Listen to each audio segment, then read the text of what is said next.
Alright, hi everybody. Wait, no, I didn't.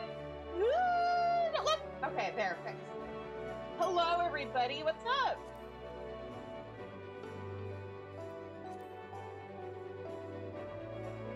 When we left off last night, we just had some side quests left in Earthenshire, and then we'll be able to move on to the next area, for sure. What else could we possibly have to do in Kozamauka?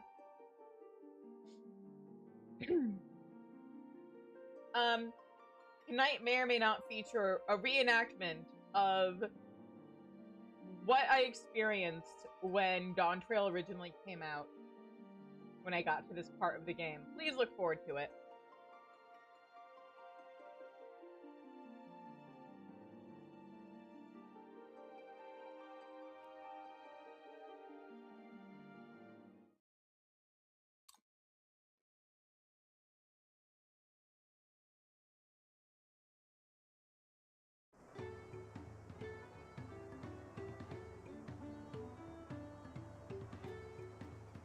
Alright.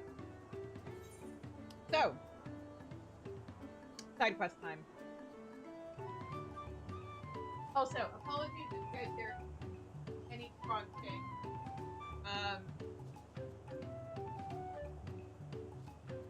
I was eating dinner before stream started and still have some potato chips left. But I can finish those later. Alright. Let's start with the non-etherite one. Oh, let me also make sure I'm on the right job. Honestly, Bard is level 95 now. Hi, Shell, what's up? But yeah, Bard is at level 95 now. Viper is at 94. Red May or Summoner is at 93 because I've been doing roulettes on it just because I don't see myself doing much with it until I hit 100. And Dark Knight is at 91. So here's the thing, we're on like level 92 quests right now in MSQ. And I don't want to over level, so we're gonna do side quests on Dark Knight for now. I'm gonna try and avoid doing Bard outside of like actual combat content until we actually hit level 95 content, as much as possible anyway. Because I don't like wasting experience. Anyway, let's talk to Tempatreek first. Tempatreek is in a mind muddle. Oh no! Oh, excuse me. Oh no! Oh, what is Tempatreek to do? It is so near and yet so far. Ireland Tempatreek Ireland man, Gobby speak. Ireland Tempatreek Lowlander. She told Potsworn friend about the beautiful waterweed of Marsh Ligaka. And Potsworn friend says she wants to study it close eyes. But waterweed grows at the bottom of the water, and Tempatreek can't fishwalk. Can't ask Potsworn to collect it herself either. It would go against the pot pack. You wouldn't happen to be a talented fishwalker, would you? Well, as a matter of fact, you're a talented fish breather, too? Oh, fishwalker means swimmer. Okay. Then you are the perfect lowlander for the job. Need to gather 3 types of waterweed from Marsh Ligaka. Poxy leaf is pink and poison-looking. Fancy leaf is lacy and lovely, and gaudy leaf is super shimmery shiny. Please find them for Tempatreek. Okay.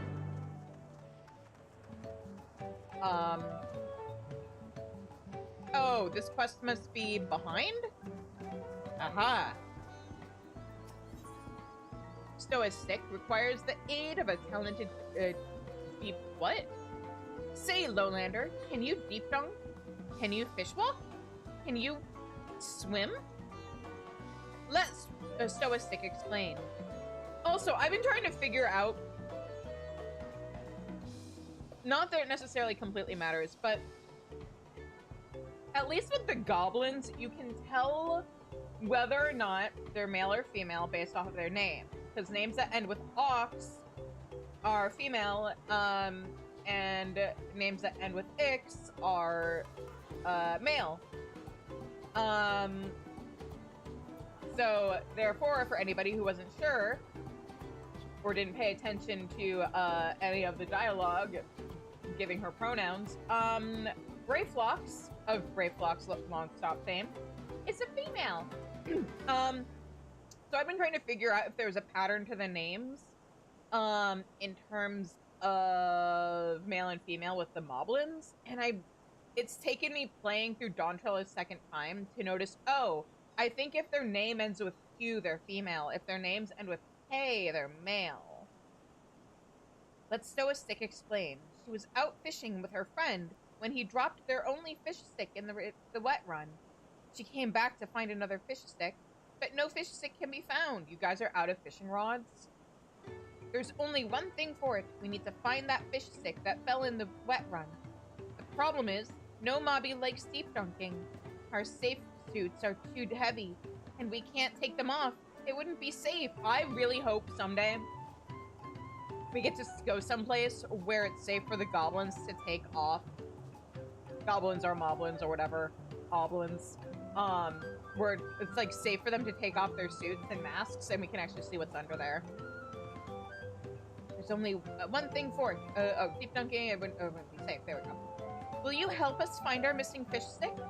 Fisher mobby friend is waiting at the sunken ships upriver. If you could deep dunk into the wet run on our behalf, we would be thankfully indeed.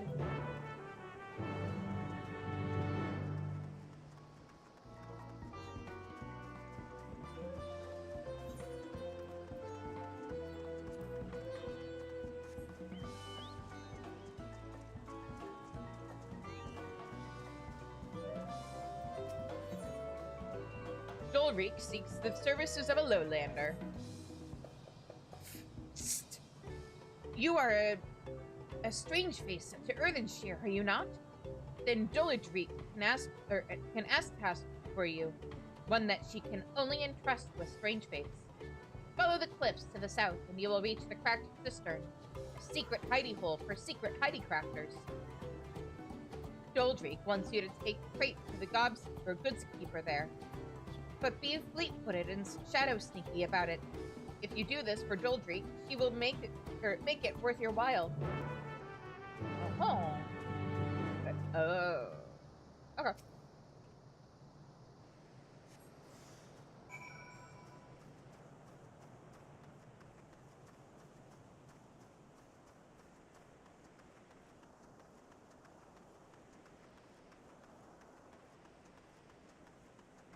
Go out this way. Man, especially with a quest like this, it helps so much that I actually know what the fuck I'm doing. So I'm not running along the cliff this way, trying to find my way to the cracked cistern. Because I absolutely remember getting lost the last time. Because I think this was my first time there. And I had no idea what I was doing because I hadn't completely paid attention to what this character wanted me to do or what this quest entailed. So suddenly I was holding a box and I was just like, oh, where do I need to go? I don't understand. There's an entire cliff in my way. How do I get to this place? And eventually I figured it out, but I was so nervous about running out of time carrying this box in the meantime.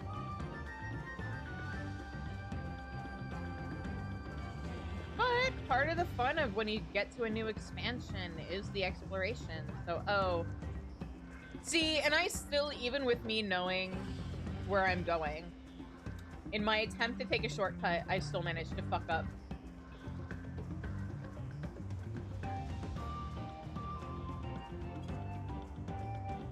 Here we go.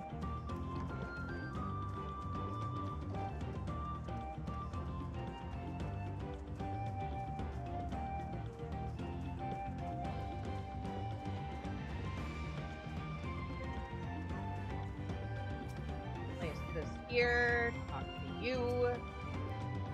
That from Dolreek, is it? Thanks for carrying it over. She'd do it herself, but you know, politics. Us lot used to work in Earthenshire, you see. Appreciated the Moblin's patronage, sure enough, but we just couldn't hack him piffing and coing down our necks all the time. We needed our freedom. So we canceled our contracts and moved out here, where we can finally work for ourselves, by ourselves. Of course, not every mobby was too happy about us taking to the hills. Most of them deem us terrible ingrates, I'm sure, but others, lovers of the arts like Doldreek, still think we're worth patronizing. And so she keeps us in coin and materials on the quiet, and we share with her our creations. Speaking of, if you're heading back to Earthenshire, could you give her this? My finest masterpiece yet, if I do say so myself. My way of saying thank you.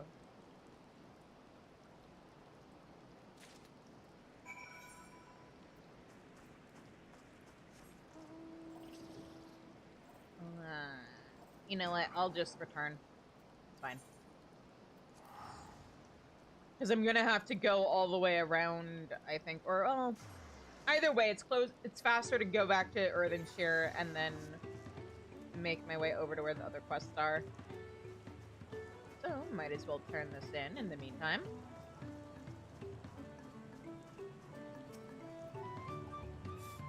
Cool. Did you do as Doldreek asked? Yes, I did. Avant-garde painting.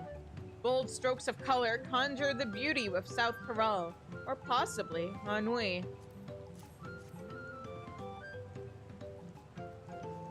This is for Doldreek?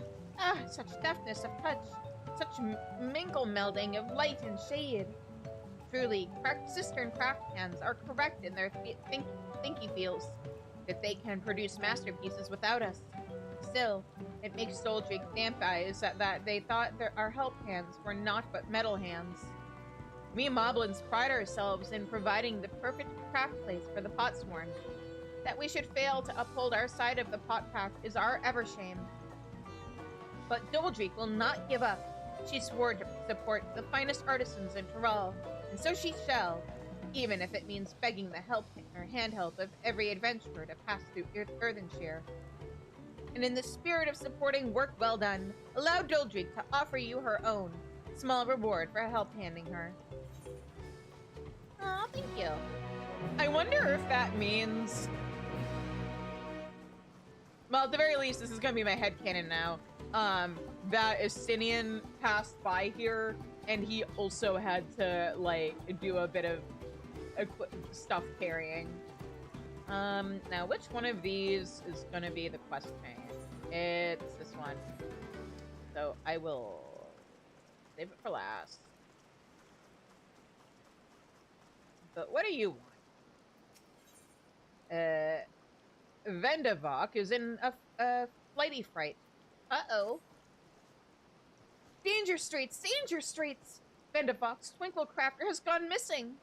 Vendavok asks all around the village, and some say that he went to pay a visit to the Imperius, the giant's prey place. But prey place is a danger place, full of friend-munching fiends. You are a fighter, are you not? Will you sword lend for Vendavok and save her dear Twinkle Crafter from certain doom? Yeah, sure.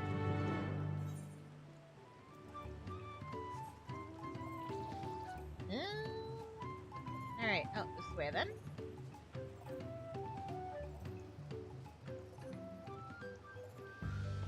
Enemies here are only a level above where I am on Dark Knight. It should be fine. My Dark Knight isn't too under-leveled. Or under-geared, I should say.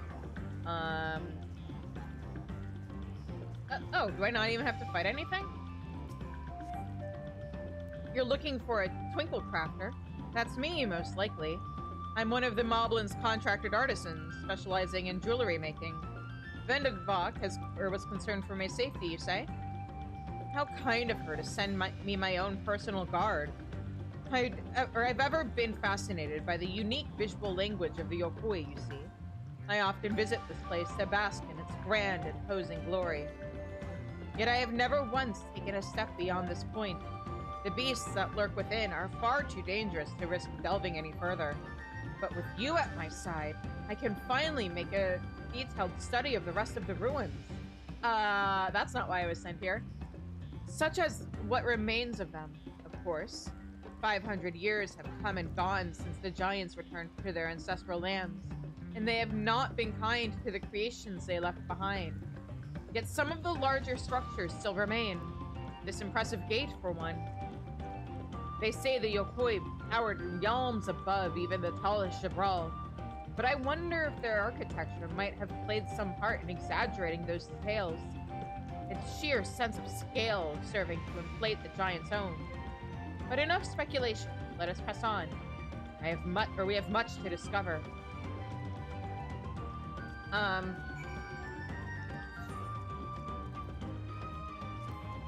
You know what? I was gonna comment, but like, hey guys, if you've never seen what the Yokoi look like, stick around.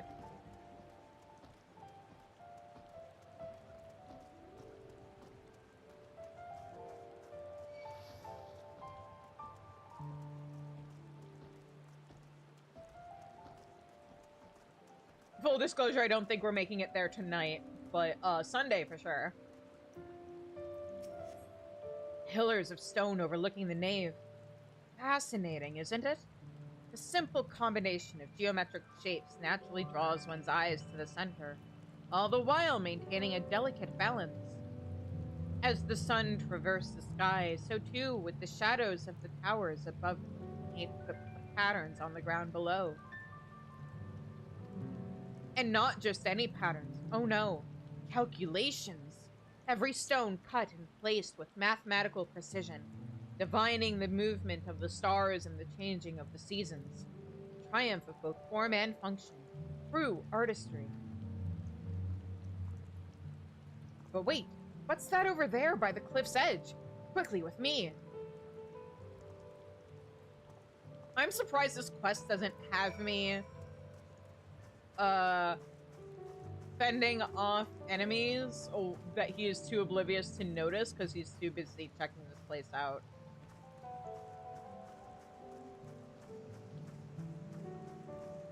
Oh, never mind, I spoke too soon.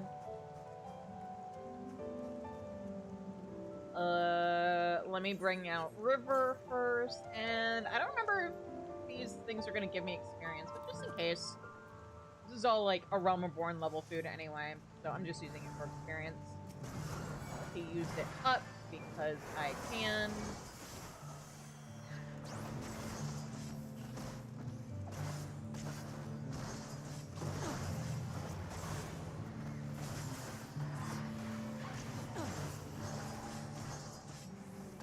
They did not give experience.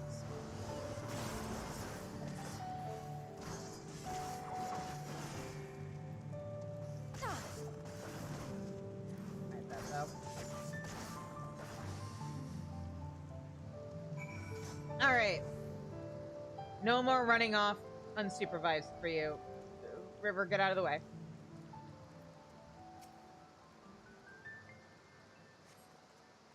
Thank you, and forgive me for racing ahead like that. I was so absorbed in examining every elm of this place, I clean forgot the reason I'd never done so before. And if anything is worth risking one's life for it, it is surely this. Why, just look at this tower. It's a work of art. To the untrained eye, it might appear little more than a pile of stone, but look at how each brick is cut and positioned perfectly to align with its neighbors, and how not a drop of mortar to hold them in place. The engravings, too, surely have some religious significance. They certainly inspire reverence in me.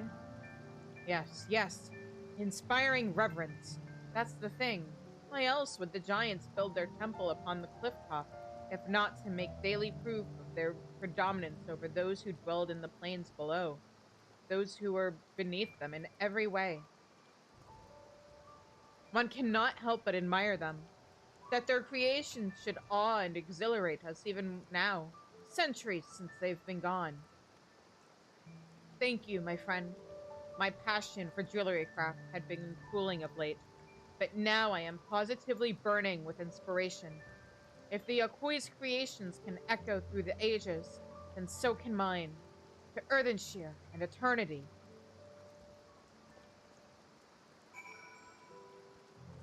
I almost forgot I'm supposed to be looking for ether currents this whole time. Okay, no ether current, but this feels like the kind of... Or not. I was gonna say this feels like the kind of place where there might be a sightseeing log location, but no.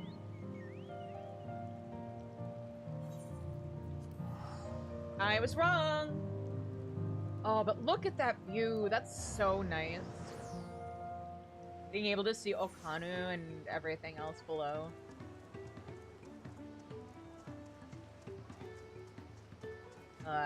You're over here. Big thanks for bringing the Twinkle Crafter back to us. Not only is he safe and well, but full of mind fruit too. He says that he found it in the giant's prey place.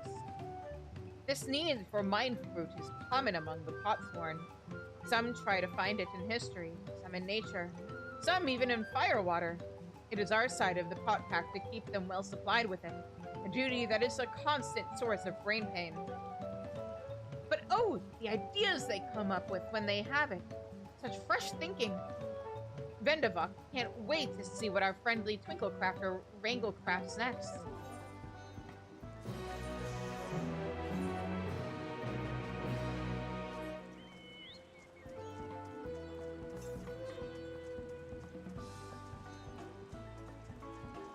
Okay.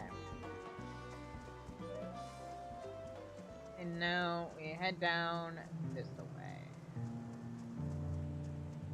We know there is a hole in the wall somewhere around here because we've used it before. There it is. Hole in the wall. Tunnel. The word I'm looking for is tunnel.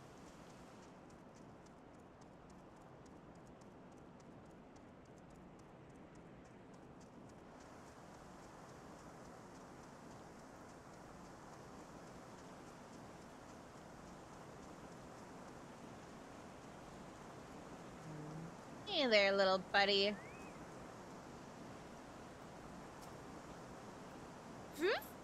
Can you wet walk? You'll help Mobby find his missing fish stick? Many thanks, Lowlander. Fisher Mobby is lost without his fish stick. No fish means no Happy Tom, and no Jingly Shine. If you could do Fisher Mobby this favor, you will be back paid for it. He swears.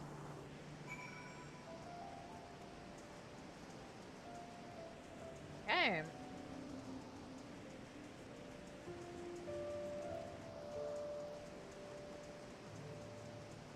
Now, let's see here.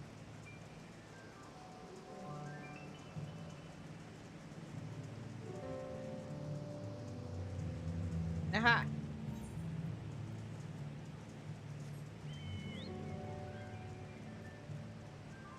There it is.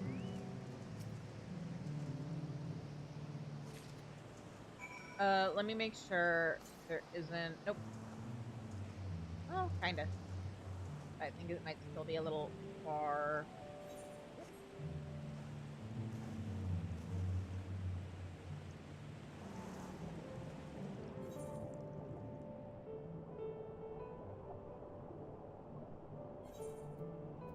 Alright. Now, where do we wanna go? Besides down. Oh wait. Yeah, you still want me to go down more? Oh, here we go. Piece of gaudy leaf waterweed.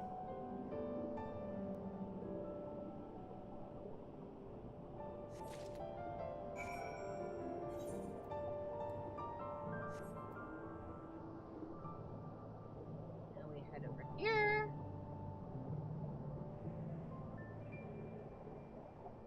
There it is. Foxy leaf waterweed.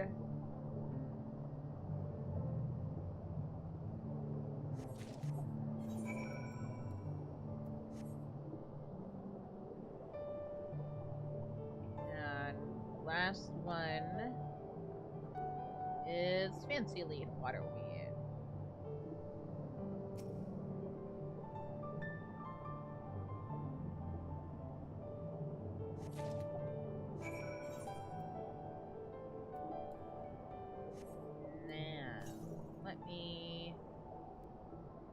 what? I think we're close enough that it might be worth...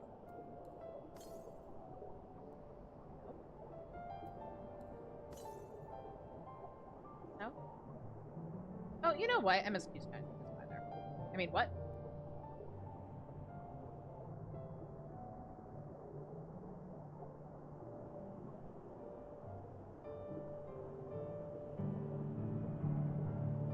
Alrighty. And up we go.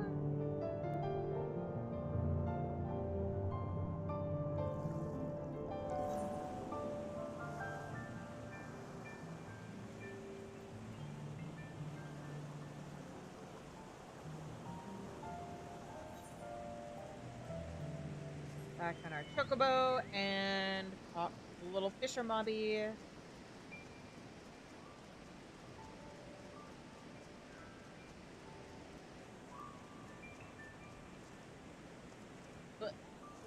Blech. Oops. There we go. Is that? Yeah-huh? A fishing pole of Moblin construction. How is that different from everybody else's construction? Is it just the length because they're smaller? Oh, happy feels it is. Thank you so much. Now Fisher Mobby can get back to fishing. And just in time. There are a lot of lovely, juicy fish sneaky hiding in these waters. Fisher Mobby pulled up some splendid specimens before his fish stick went splish-splash. Stoistick took our catch back to Earthenshire to trade for Jingly Shine. Tell Stoistick Lowerlander helped Mobby friend, and she will surely share our Jingly Shine with you.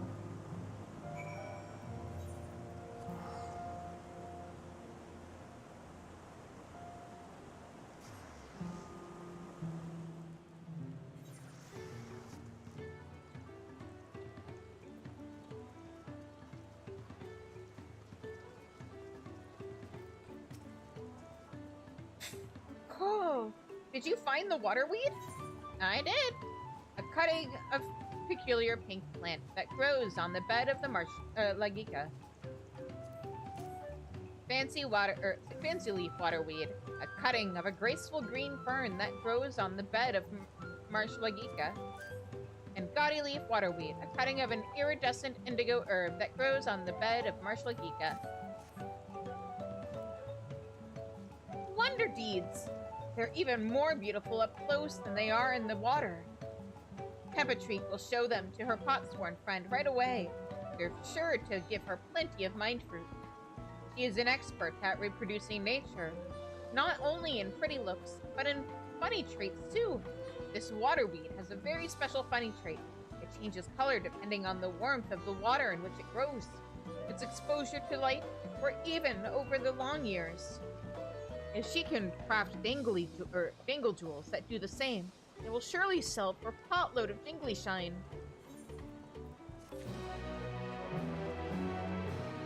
And last, but most certainly not least, Movamook is searching for a strange face to Earthenshire. Oh, you are Shizune, are you not? She who has been strength blending to Wooklamat. Could Movamook ask you, or that you strength blend her in turn? The matter is this. Movamook's craft hand is to retire after long years. He lip-slips that he intends to fancy craft one last masterpiece before he does so. But for this, he needs the hand help of a strange face to the village. Anfroy is his name. He is always very murky-worded with his requests, so Movamook is not sure what help hand he needs. But if you could exchange tongue flaps with him, she would be very, very happy feels.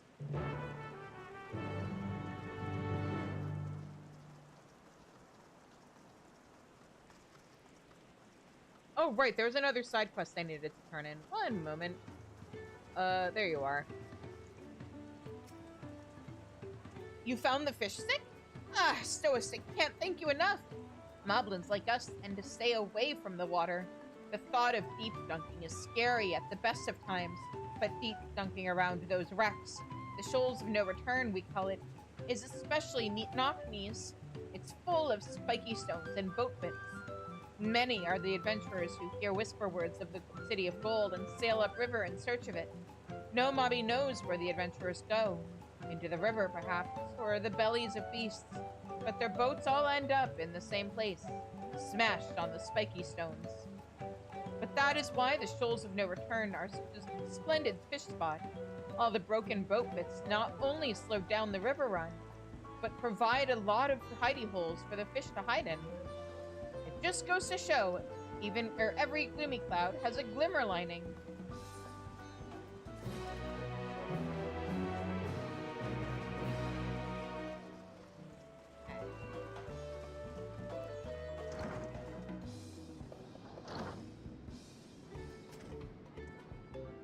Yes, I'm Anfroy.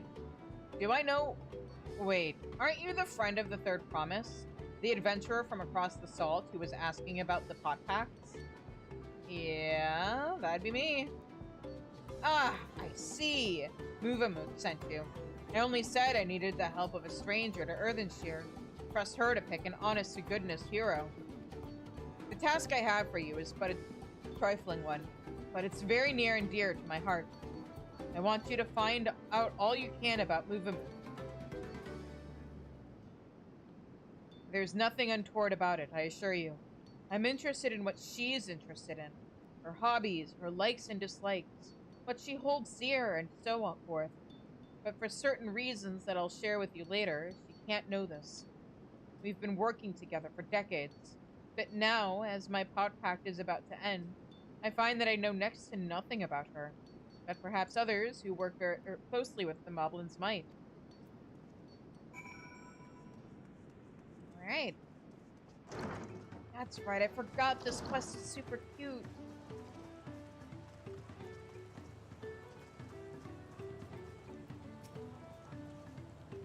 Call? Uplander wants to know what brain tickles Movamook? That's an easy ask. Movamook never lip-flaps about anything other than her potsworn, Anfroy. She says he is just as good as a tricksy crafter as he is a crafty tricker. Always playing crafty tricks. One day, Anfroy draws little arrows around the village, showing Potsworn how to leave Earthenshire without help hands eye-catching them. Many laugh-minded pot friends follow the arrows and leave for secret hiding place in the woods. Mobbies are frighty feels over disappearing Potsworn. Potsworn come back and all glitter teeth, but help hands are steamers. All except Movamook.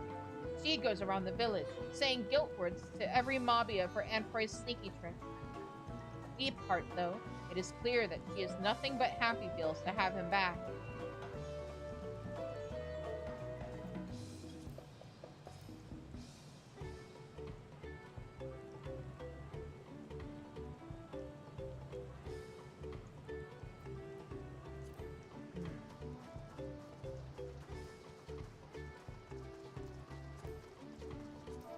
Whoop, that's not what I wanted. There we go.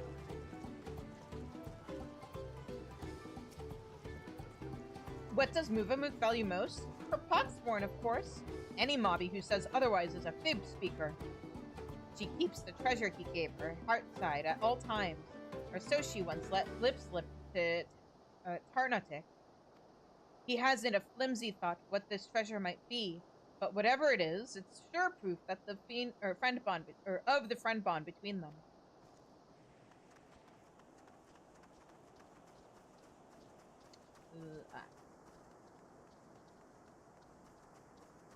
Yeah, someone who's not a goblin might have better insight, maybe. Movamook and Anfroy? Yes, I know the pair well. She's famously very protective of him, sometimes even rejecting his patron's orders outright. It's not that she thinks him unequal to the task, you understand. Quite the opposite, in fact. She knows how exacting his standards are, and how discontented he would be if his work failed to meet them. So anytime a patron attempts to have him lower his standards, or design something differently to how he judges best, Movamook will always leap to his defense. As for what she enjoys, well, her delight in Anfroy's creations has not dulled at all in all the years they've worked together. I should think she likes nothing more. Okay.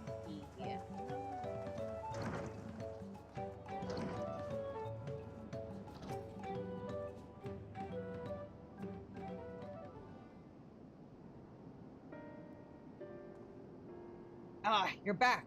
So, what did you find out?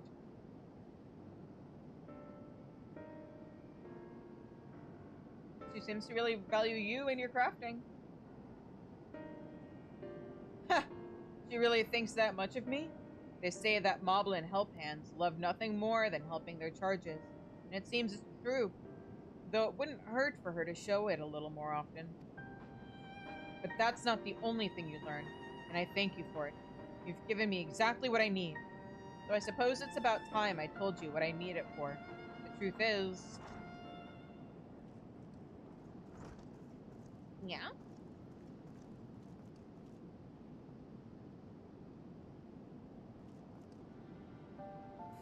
Oh, is Shizune still hard at help handing? Yes, she is. So I'll thank you for not bothering us. You do remember that I specifically asked you to leave me be until my work was complete?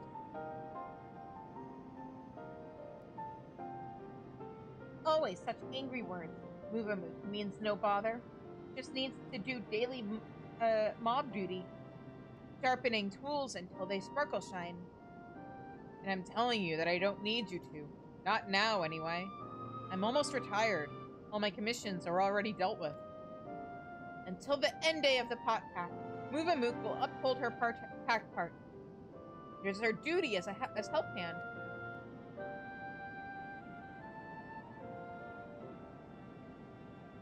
Why do you always have to be so... I'm sorry, Muvamook, but I'm going to have to put my foot down. I expressly forbid you from touching my tools until my work with Shizune is finished.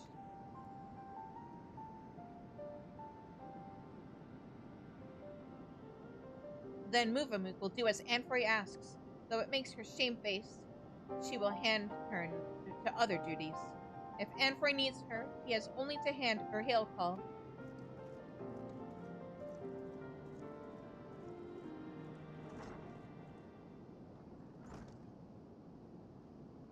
I wish I didn't have to do that, but I'll be needing every one of those tools if I'm to achieve my aim.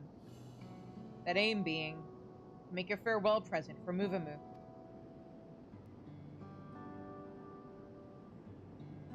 In all the years I've been working here, she's been my guardian angel, answering my every prayer before it even makes it to my lips. Even in these recent times when the help hands have grown too few for the number of Potsworn, her service hasn't lapsed in Ilm. Now that my service is coming to an end, I wanted to do something just for her, to thank her for everything she's done for me. Yet despite her knowing me better than I do myself, I discovered that I didn't really know anything about her at all. I tried to speak with her, to learn what really makes her tick, but she always brushed me off. She said that her only wish as a humble help hand was to see my wishes realized. That got me thinking. Perhaps she and the other Moblins might be more willing to open up to someone who wasn't bound by the pot pack. Someone like you. And by all the gods, the plan worked. I have an idea for her present now. All that remains is to craft it. But without Muvamook's help, that might be a little more difficult than usual. If you'd be willing to play a help hand a little longer, I'd make it worth your while.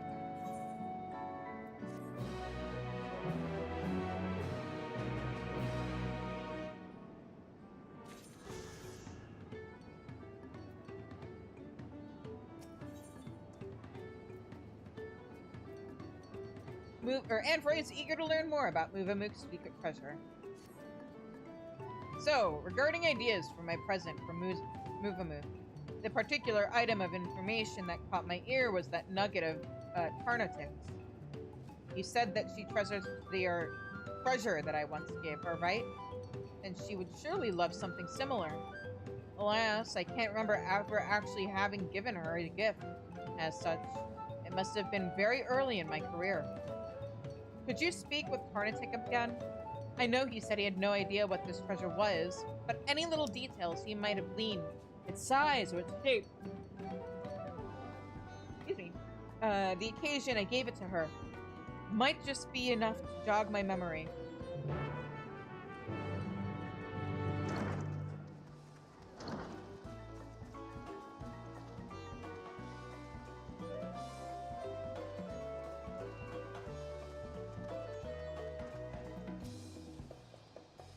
Anfroy is making a buy gift for Muvamook? Tarnatic wants to help Hand however he can. But Muvamook is very tight-lipped. Hardly ever lip-slips self-thoughts. Tarnatic has already told Uplander everything he thinks he knows about her treasure. Why not ask Muvamook straight-face? Tarnatic can give Uplander perfect ask chance. Recent-wise, Muvamook asked Tarnatic to bring her some crafty goods for a sneaky secret craft task.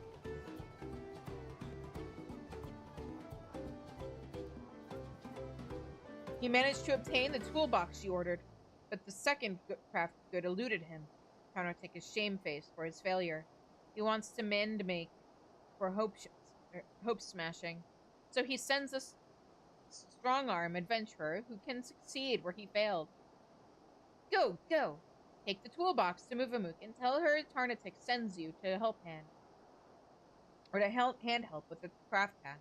Hee Lowlander Hand helps not only craft Hand, but help Hand too.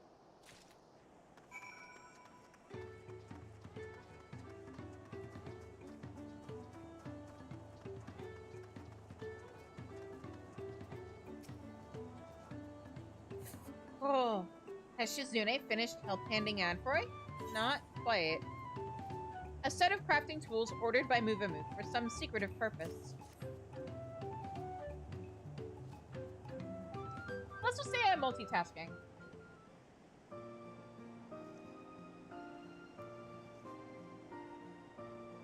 This is from Tarnatic. He told you about my super secret craft task then? Heart swear, Muvamook, you didn't lip-slip this to anybody or mobby else. Oh, many thanks, Shizune.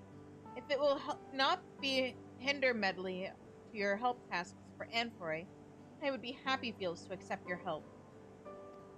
Muvamook is trying her hand at crafty making. She wants to crafty make a special buy gift for Anfroy. Middle bit of a present will be something very deep-feely to Muvamook. A memory from many 10 years ago, when she and he had just thumbprinted the pot pack. Muvamook found for Anfroy a big, glitter-sparkly ruby, the perfect middle bit for a piece of pricey dangly-jangle, but Anfroy's squeezy pincer slipped and left a bad scratch on the jewel. He was so shamefaced about it. He teary begged Muvamook to take it, and never let any mobby else eye-catch his poxy work. Muvamook has close kept it to her heart ever since. You must value it very much.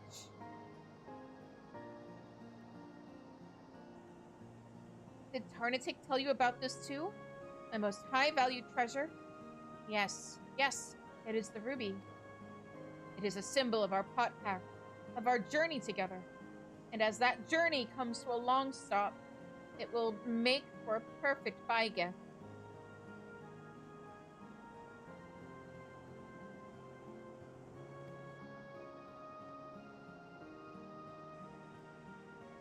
But as Tarnatic's tongue flaps tell, Muvamook needs certain other craft goods to make this buy gift.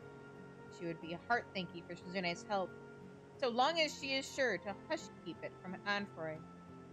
First things need to surely make that Anfroy is full hands with busy work. Can't risk him eye-catching what Muvamook and Shizune are doing. Would Shizune safe check for her? I think something can be arranged.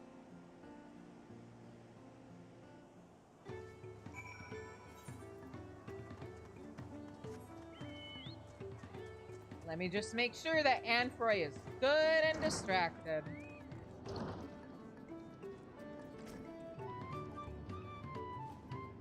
It's the ruby. Ah, of course. I did give her that ruby, didn't I? Must have been the shock of ruining something so precious that made me forget all about it. Now that I think about it, it was right around the size of that ratty old leather pouch she's always carrying around. And I never even thought to ask what was inside.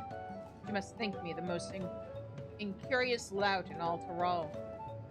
Thank you, Shizune. You've opened my eyes and filled me to bursting with ideas for her present. Uh, and thanks for agreeing to help Mook with this little project of hers, whatever it might be. So long as it keeps her out of my hair until I've finished my work, I shan't ask any more. Great. I am now simultaneously distracting and also helping these two make gifts for each other. Incredible. I'll get to work on Mook's present. If you could keep her busy until I'm done, I'd be eternally grateful. Yeah.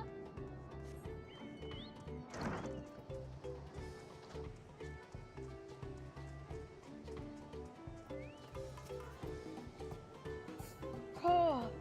And for his busy hands with craft work? Then let us be busy hands too. Mook knows where craft stuff for a buy gift can be found. As soon as you are ready, let the grab task begin. I am ready. Right now. Mook is ready to road smash. Ready, Shizune? Then let the gather task begin. Our aim place is many fires over the river to the east. Let us meet there, and Mook will in mind share more.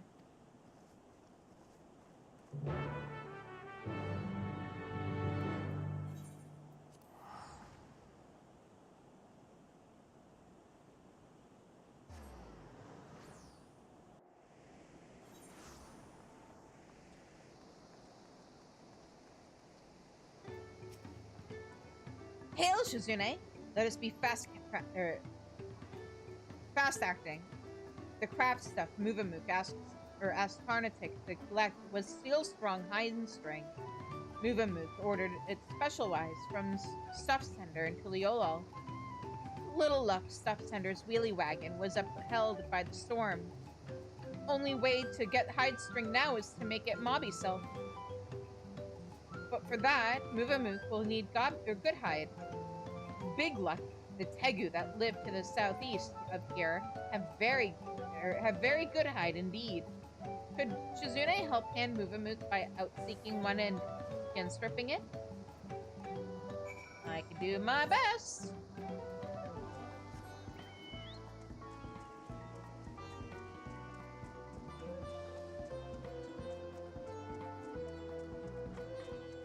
Oh, these things. Okay.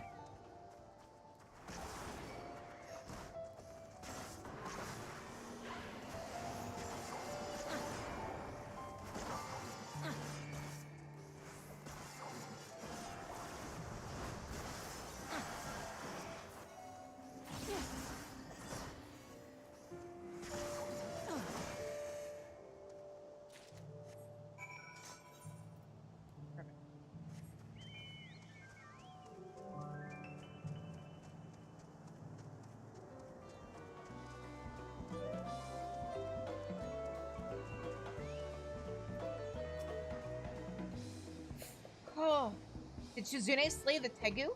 Did Shizune get good hide? A section of thick, strong hide cut from one of the winged lizards that haunt the lesser frequented byways of the dawn-spun bank.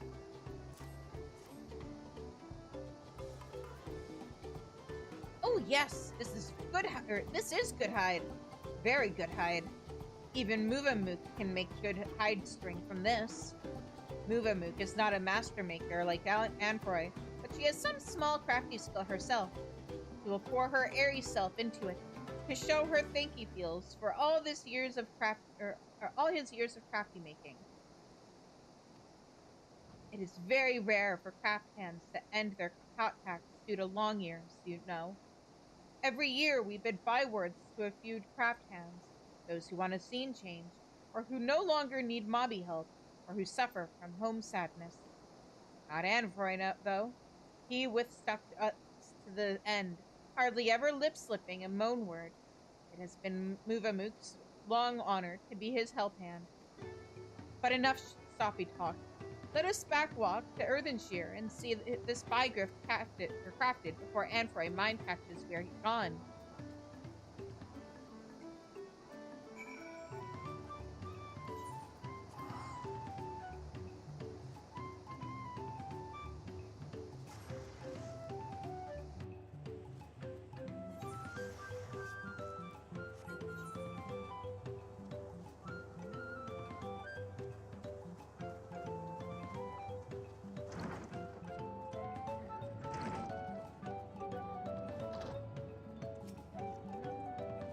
Shizune! Trouble times. The crafty making will have to wait.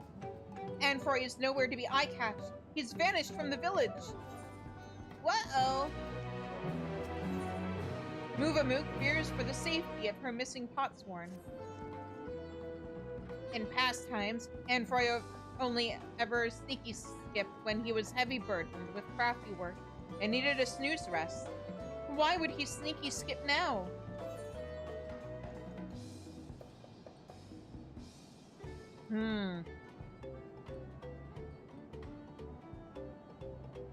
Let's find him and find out. Oh, if Anfroy sneaky skipped the pastime hiding place, then Mook think he knows how to find him. Once, Anfroy played a crafty trick on every mobby.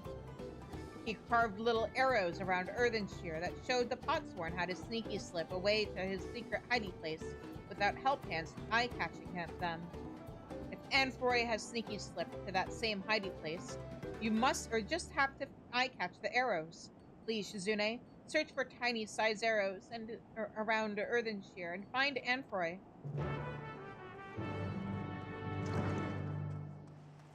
Alright. Oh. Arrow?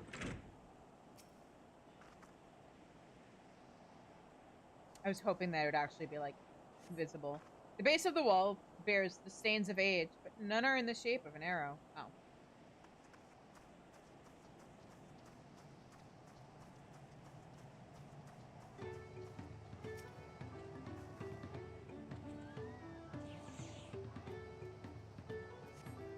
You find what looks like some old graffiti. The symbols are too weathered to read, but as best you can make out, none of them were ever an arrow. What are these guys doing, putting graffiti on this place?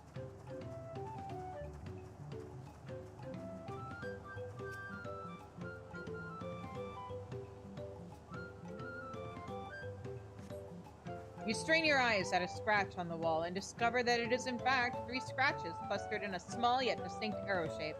It appears to be directing you along the wall toward the northwest.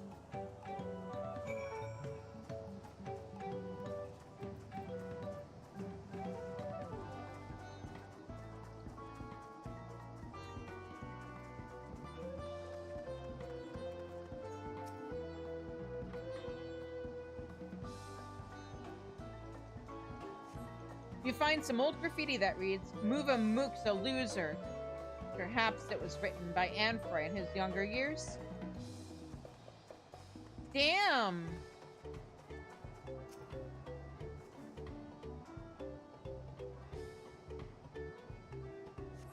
You see some scratches in the soil, but they form more of an asterisk than an arrow. It's gonna be on the wall again. Aha! That it's this.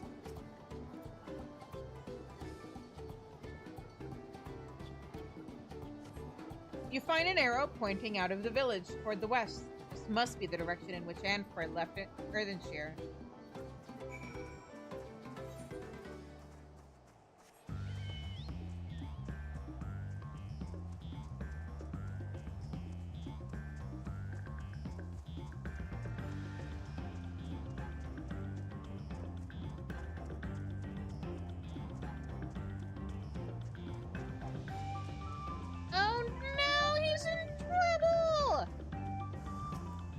Hang on, let me get River out.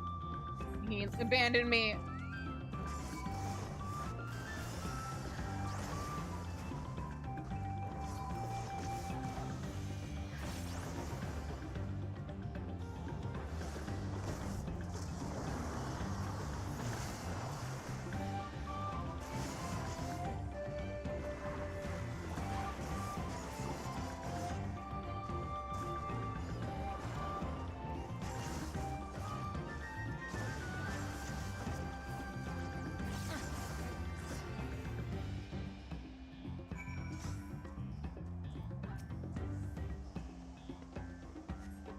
Thank you so much. It would have been a cruel twist of fate to be murdered by monsters just a few days before my retirement. I took this path to avoid being spotted by the moblins, only to get spotted by something far, far worse. It's a roundabout route for the cracked cistern. A community of artisans, mostly those who used to work in Earthenshire before they ended their contracts. Seemed like the perfect place to make Muvumuk's present without her finding out. Come with me and I'll thank you properly once we're safe behind its gates.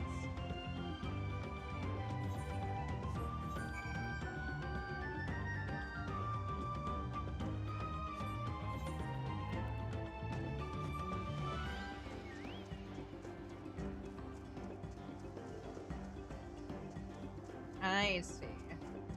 Alright, anyway. We're about to hit an ad, so I am going to waddle my butt. Yeah, there we go. I'm gonna waddle my butt over to where the quest wants us to go, and then once the ad ends, we will continue. Oh, let me just... Come on, River, waddle, waddle.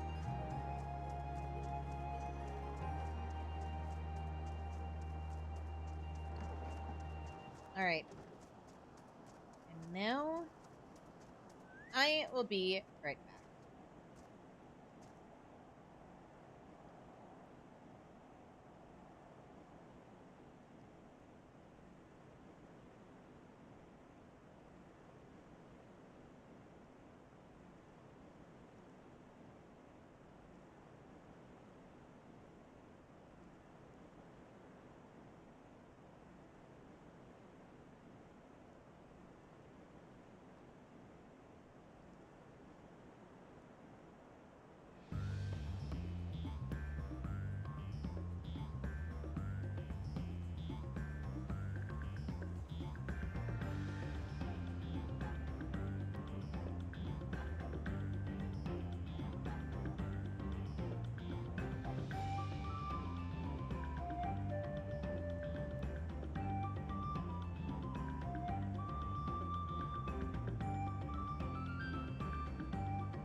Alright, we're back. And we are now in Cracked Cistern. So, who are you? Hey there. Are you on Amphiroid's little plot too? Or in on Amphiroid's little plot too?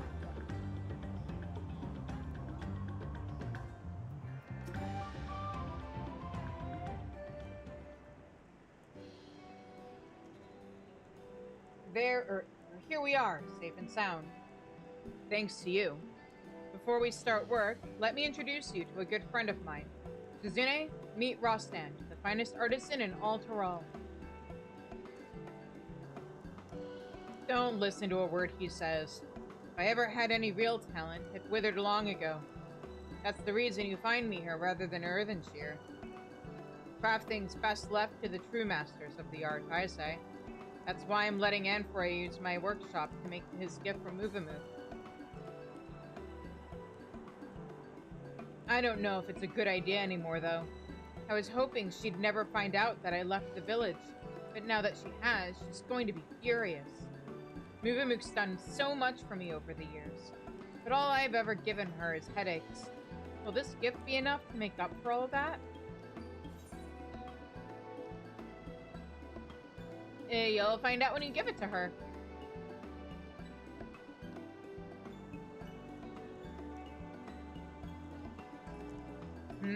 Did she say something about me when you were helping her?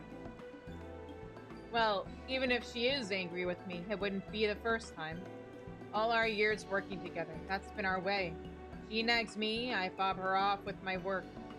Fitting that it should end the same. I'll be done with the present soon enough. Would you mind heading back to Earthenshire before me? Let Muvamuk know that I'm safe and well, and I'll be home soon.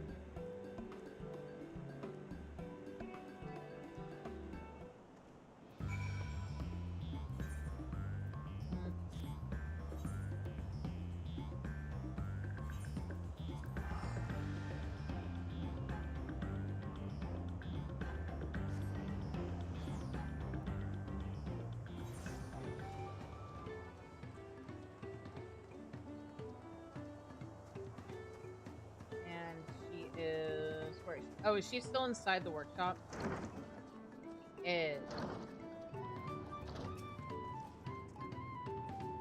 He's fine. Totally. Don't worry about him. It is a weight lift to hear that Anfroy is dangerless and healthy-wise. Muvamuk is still puzzle-brained why he would far walk to the Cross Cistern, though. But no time for puzzle thinking. She needs to finish handy-making her buy gift. When Anfroy backwalks to Earthenshire, we will have plenty of time for gift-giving and grumbly words.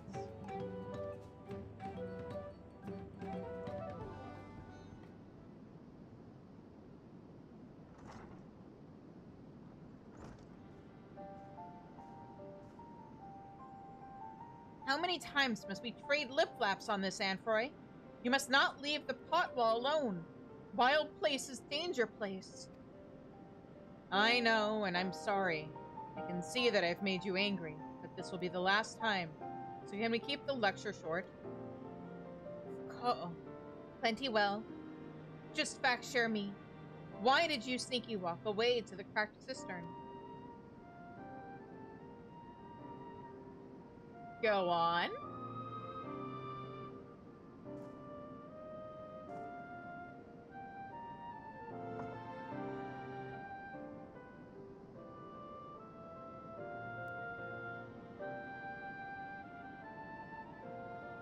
To make this, it's a present. A treasure box.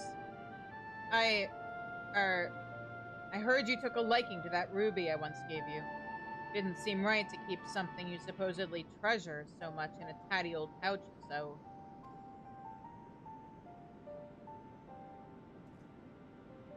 This is for Muvamuk?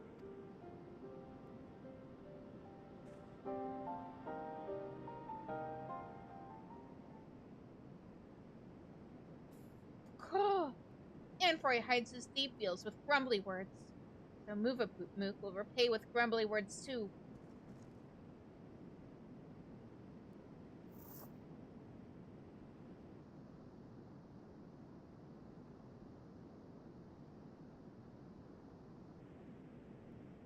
Muvamuk knows that Anfroy is a thought-minded preenie dresser, so she made her treasure into a gaudy glitter dangle for him to hang around his neck.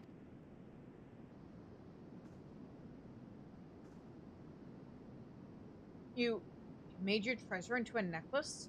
And you're giving it to me? I can't accept this. If I did, you'd have nothing to put in the treasure box. All my work will have been for naught. Anfroy must accept it. Muvamuk made it special wise, so that even after his pot pack ends and he leaves, leave takes Earthenshire, he will remember our long times together.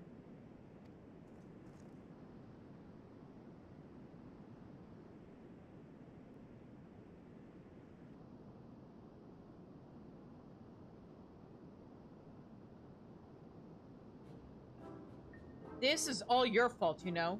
If you'd only told me what you wanted, I wouldn't have had to guess. And if you'd told me you were making me this necklace, I wouldn't have made you the box. Muvamuk's fault? Only an addlebrain would even think of ruining a surprise buy gift. You're saying I ruined it?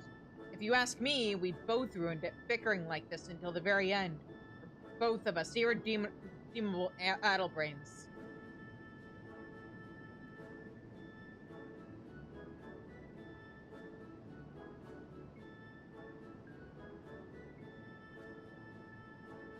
Though we do have a knack for handicraft. This necklace of yours is a little rustic, perhaps, but anyone can see it was made with care. As for the box, take it. Perhaps your next potsworn will earn you enough to buy a better treasure. Ha! More grumbly words. Muvamuk has many smileful memories exchanging them with Anfroy, and this is the most smileful of all. Only damp eyes that it may be our last.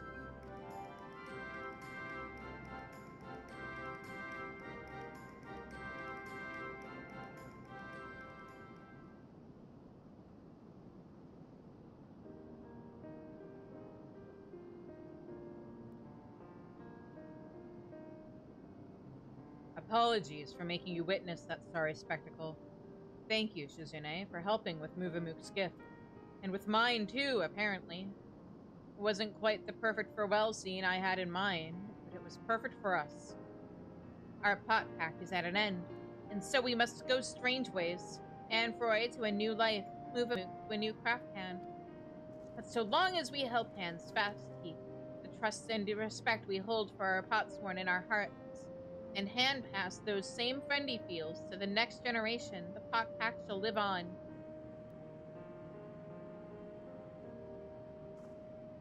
Well, I suppose I should start packing. Though my pot pack may be at an end, my career as an independent artisan is just beginning. Expect more gifts where that treasure box came from. Aww!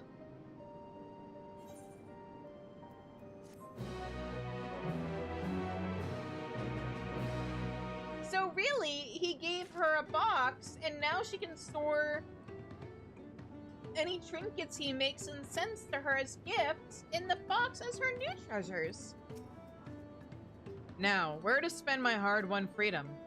I'm from Ul'dah originally, so anywhere that but the desert. I've seen enough sand to last me a lifetime. Aha!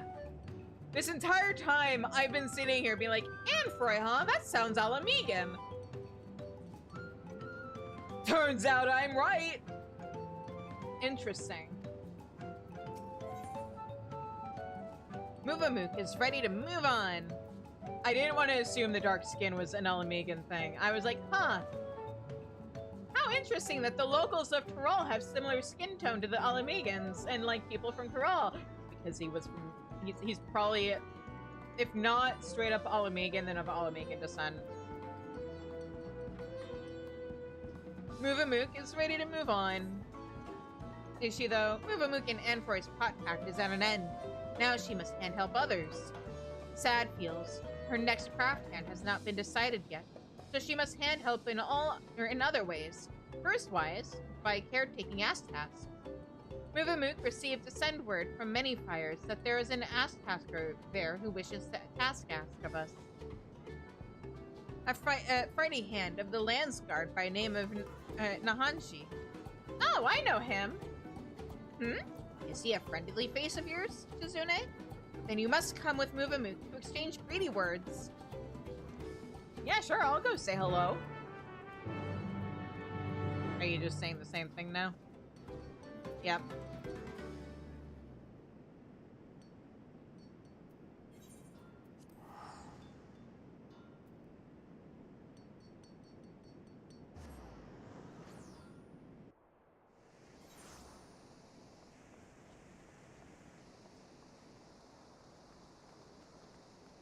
Nahanchi, hi. Caw. Dealing with Ask Tasker is trickier than Muvamu thought. Why? What did you do this time? Shizune! Oh, am I glad to see you. You've got to help me. Since last we met, the Landsguard sent me the length and breadth of Corral, seeking out 100 different materials that go into making our uniforms. Finally, I thought I was done with it all. But then our armorer got injured, the only man in Tuliyola with the skill to weave all these different materials together. I spoke with some of my senior officers, and they recalled that the uniforms had originally been ordered from an earthen-shear artisan. They sent me out to find this man and ask if he'd restore them to the original design. But nothing in this life can ever go to plan. Muvamook has ear-caught tales of this armor crafter. Sad feels he is not an earthen-shear craft hand anymore. He lives in the cracked cistern. Very difficult deal-maker. May need Shizune's hand help him deal-make. Let us fast foot there, and Muvamook will face-swap you both with him.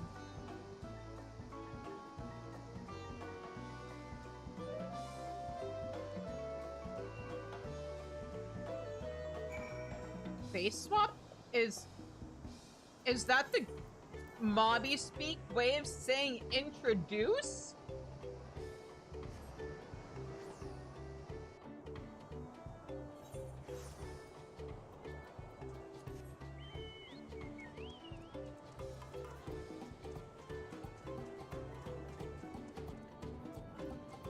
I hope she just means introduce.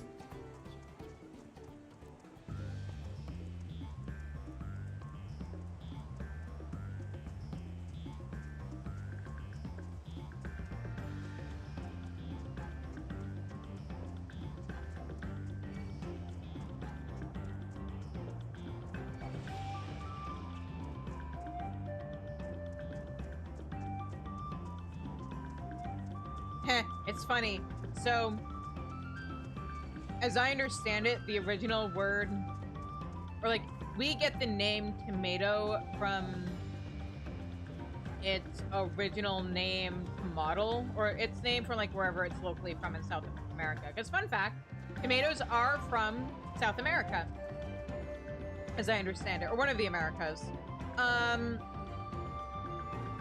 But they already used the name to model for that enemy model in Shadowbringers. So now that we're in actual fantasy South America, Central America, whichever, yeah, because this is like fantasy Brazil, basically, as far as I understand it. Oops, that model has to get a different name. They can't use to model again unless they had, like, given it some kind of suffix, I guess. I read about this place. It's a community for retired artisans. Oh, don't tell me the one I'm looking for has already laid down his tools. I was just about to set off on my travels when Muvamook barrels back into town and demands I help her with one last task. Do you know what this is all about?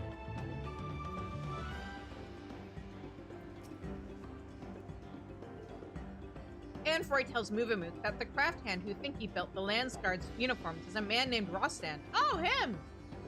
Rostand is an armor maker from across the wet plain, one with such crafty skill that the Dawn servant gave him the ass-task self-wise. But some years ago, he said that his crafty skill had started to off-drop, so he ended his pact and moved out here. Here? There? Out here, yeah, okay, I read that right. If Muvamuk asks Rostin, we'll say no. But maybe friendly face Anfroy and worldly wise Shizune can mind change him? So that's your game bringing me here. Well, alright. Can't hurt to try. Sure. Well, the worst he can say is no. The Landsguard were inaugurated soon after Tuliolo's founding. But that was decades ago. If this Rostrand character designed our armor way back when, he must be ancient now. Rostrand built his pot pack broke his pot pack because he felt his crafty skill started to off drop. But Help Hands saw no off drop in crafty skill.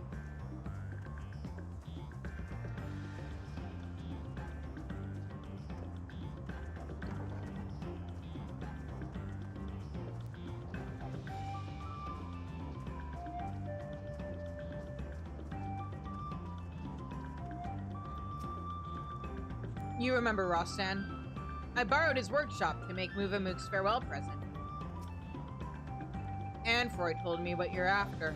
I'm sorry to have to disappoint, but these old hands of mine don't work like they used to. A lifetime of working metal takes its toll. I'm too tired and too frail to be journeying all the way to Tuliolo. I doubt I'd even make it there in one piece. It is a long journey, and a hard one.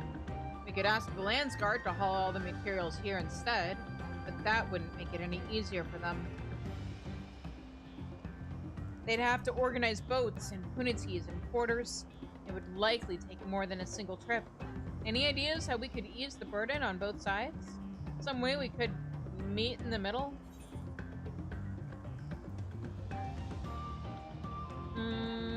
How about asking the Hanu Hanu for help? It feels a little presumptuous to just be like, yeah, you could set up a workshop in Okanu. I'm sure they wouldn't mind. Ask him for permission? Nah. That could work. Okanu's not far, and it has a boat landing. No need for Rossan to risk the rapids, nor for the Landsguard to haul all those heavy crates up or to the top of the falls and beyond. If we can convince the Hanu Hanu to let us set up a workshop there, it could be the answer. But can we? I could ask. Your friend here seems confident enough. Well, if the Hanu Hanu and the Landsguard are both willing to make that occasion or that concession, it'd be churlish of me to refuse it. I can't promise you my best work, but I'll give you what I can. I'll ready my tools. If you could let your friends by the gates know that they can start making their own preparations, I'd appreciate it. I saw that Landsguard friend of yours eyeing me over the gate. The look of him. Maybe I should design uniforms with short trousers.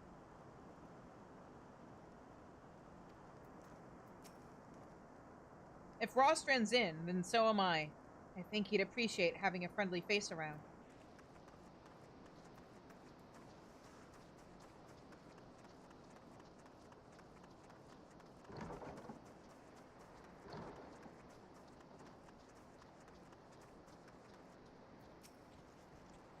Muvamuk will help hand however she can, if Armorcrafter will say happy words. That sounds like a perfect compromise. I doubt my colleagues in the Landsguard would balk at the arrangement, but I should probably check before making any promises I can't keep. Meanwhile, I expect Muvamuk will need to set up the workshop. Looks like talking to Lanu Hanu about it is a job for you.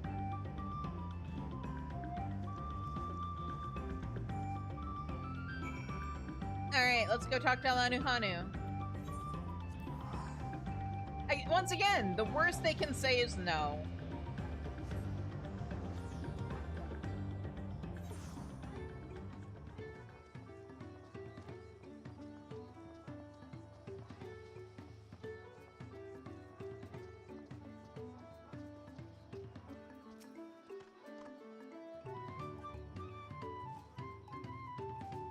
To think that a master craftsman should seek to establish his workshop here in Okanu. We are as surprised as we are gratified. I shall inform the villagers of our guests coming. Please, make yourself comfortable until everyone arrives. Everything is in place for Rostand to craft new armor for the Landsguard. It falls to you to support his efforts till the end. As the crafting process may take several minutes, you may wish to cancel any... Oh, I see. I'm not in Duty Finder, it's fine.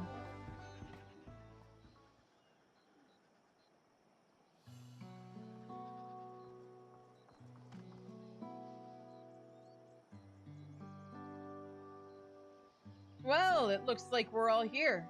Thank you for making the journey, Rostand. Not at all. After everything you've all done to accommodate me, only right I return the favor. The Landsguard uniforms come in a few different flavors, so I was thinking I'd first make a sample of each, starting with yours, Nahanchi, the Peacekeeper's uniform.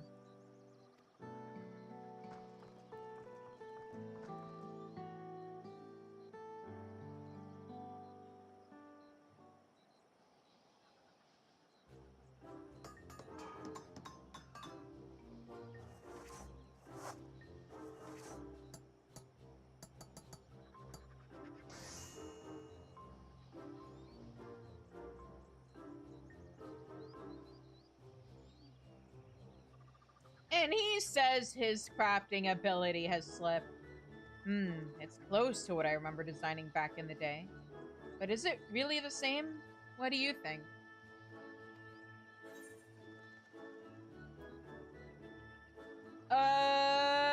It's perfect. I like how one of the options is, don't ask me, I don't know. You really think so? Well, if a fighter like you thinks it'll serve, I'll trust your judgment over mine.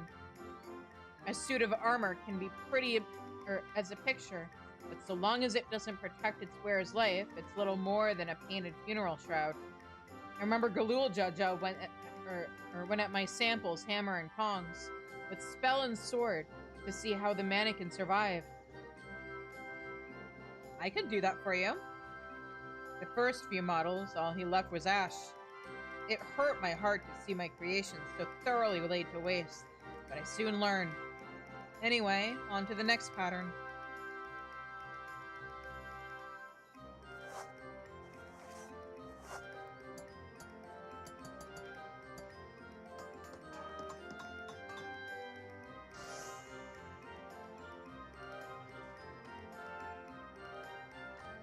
This is for the frontline fighters. The lighter construction allows for more movement. It's different, but is it right? Is any of this right?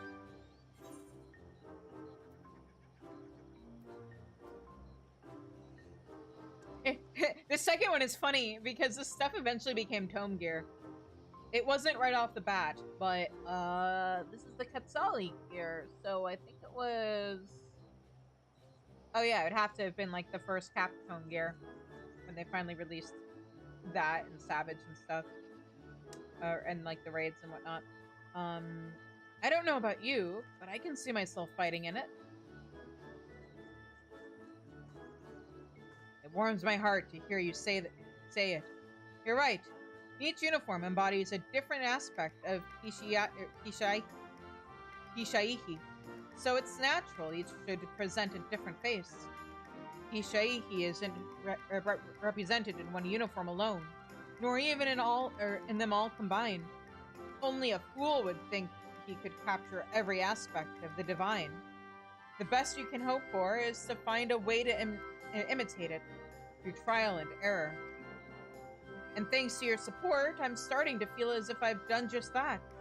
To remember how it felt to happen upon these designs so many years ago. Let's see if I can repeat the trick one more time.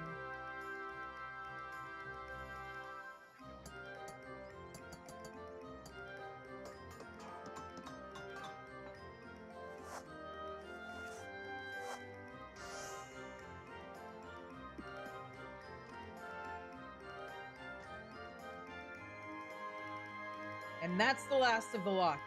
I gave it my all, but was it enough?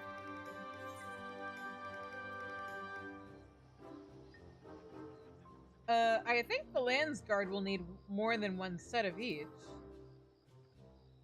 And you'd be right. This is just a sample, though with precisely the same particulars as the production model. I was hoping to get your opinion on it. That you, what with you being such a well-traveled adventurer and all. Oh! Oh, I see. There's only one right answer. Okay. I want a set for myself. You honor me, Shizune. These uniforms are for the Landsguard, but the crafting method is no great secret. I'm sure they wouldn't begrudge you wearing one in solidarity. But first, now that I've won your approval for the designs, we have to put them into production. And Froy, if you wouldn't mind lending me a hand.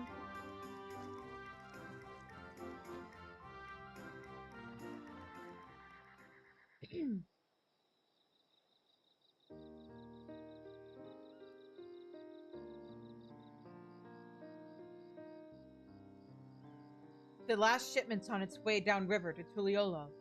Finally, our work is done. And very, very well done. Armor crafters, just as sky-skilled as he ever was. To Muvamuk's eyes, at least wise, she is sure the Landsguard will be just as happy feels as she. So am I. It was a pleasure and a privilege to see you work, Rosten. There's a place for you in our armory, if you'd be willing to take it. I thank you for giving me this chance. You made me feel like there might still be some use in these old bones. But if it's a job in the capital you're offering me, I'll have to turn you down. My river legs have long since deserted me.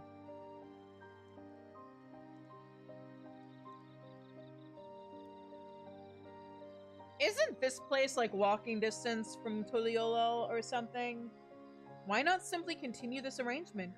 You are welcome to remain here in Okanu. It is easier to bring crafting materials here than to haul them up the Great River Stairs, no? Or the Great Stairs, no? The Great Stairs that still haven't been repaired, you mean?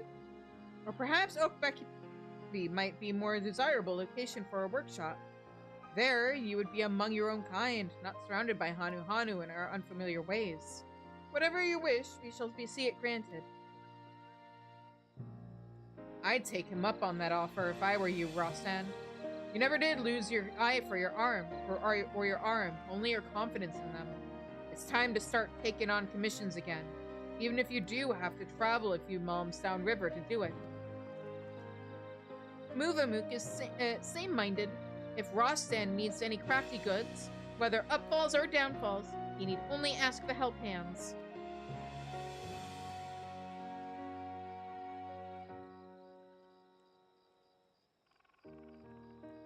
Well, if you insist, or if you'll insist. Excellent! As soon as I get back to Tuliolo, I'll let our armorers know they have a friend in Kozamauka. I'm sure they'll be only too glad to share the burden.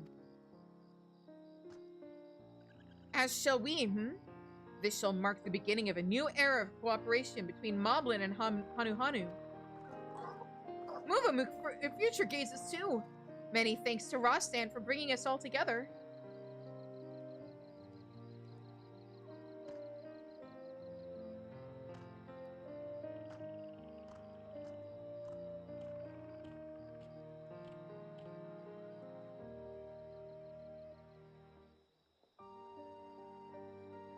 Yeah!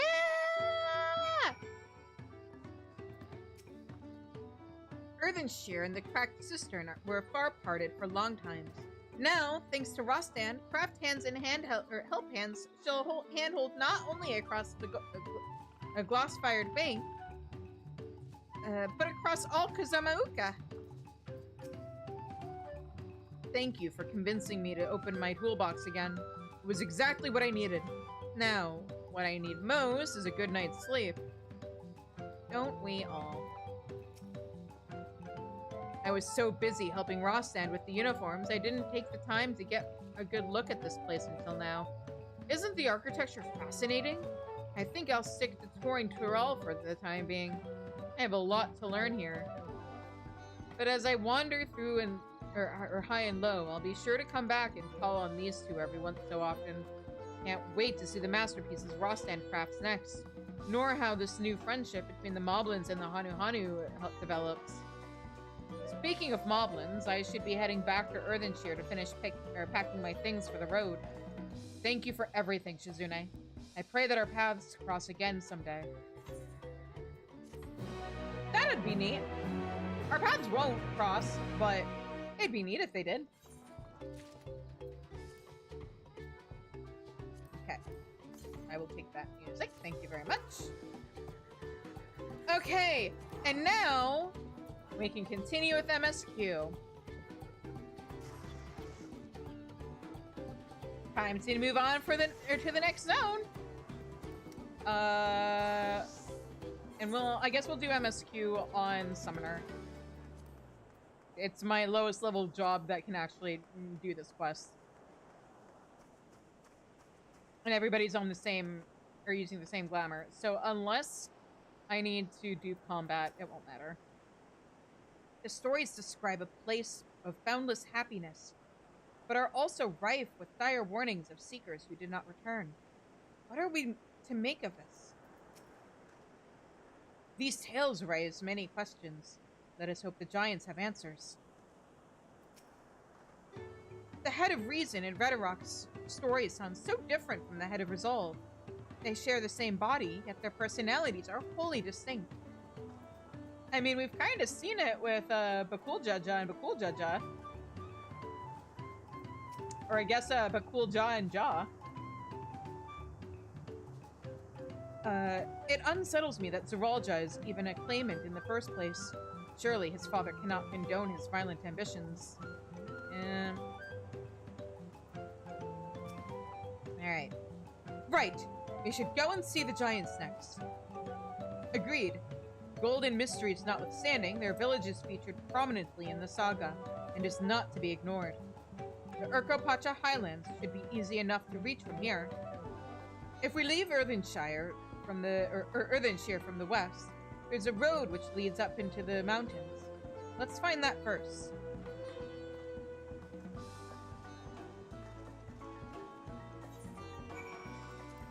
Alright, let's go.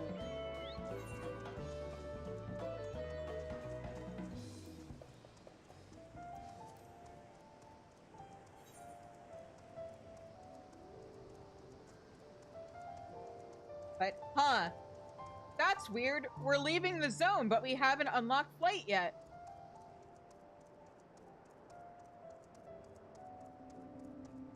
Wonder what that's all about.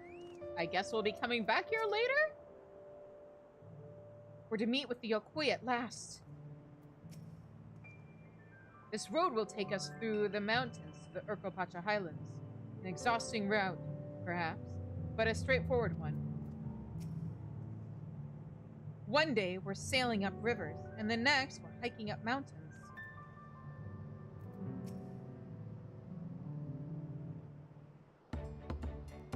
Yeah, let's go!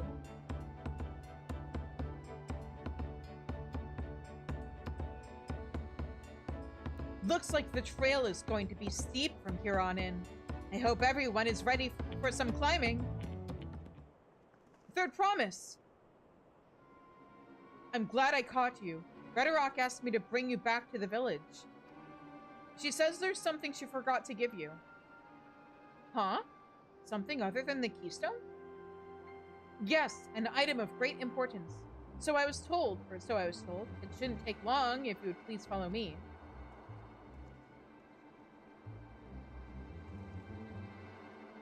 I wonder what this is all about. Well, no need for everyone to come. I'll be back in a little while. Okay, but what if we did all go with?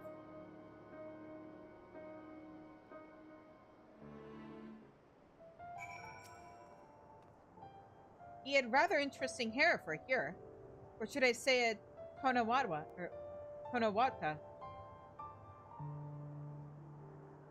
In any case, strange that I never noticed him while we were in Earthenshire. Yeah. Knowing Wuklamot, she was probably eating sweets behind our backs and forgot to pay the shopkeeper or something equally careless. Aww. That man seemed familiar somehow, but I just can't place him. I'm eager to continue to the highlands and meet the Yokoi face to face. We've heard much about them, but I'm not entirely sure what to expect. Yeah, weird. This is taking quite a while. Just keep waiting for now, I suppose.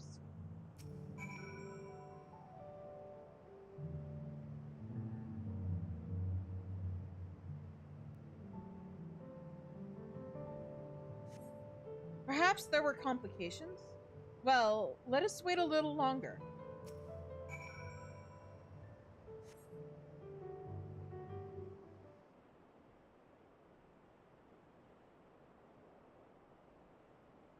Guys, we can literally see the entrance to the village from here. You can't be that stupid.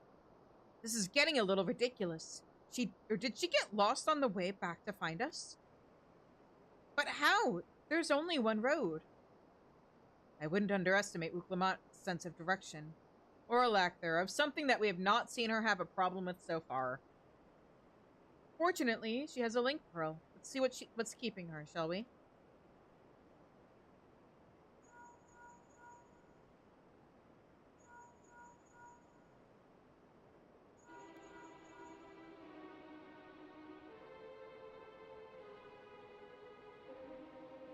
She's not responding. Perhaps we should all return to Earthenshire. 'Twas Rhetoric who had business with her, yes? Allegedly.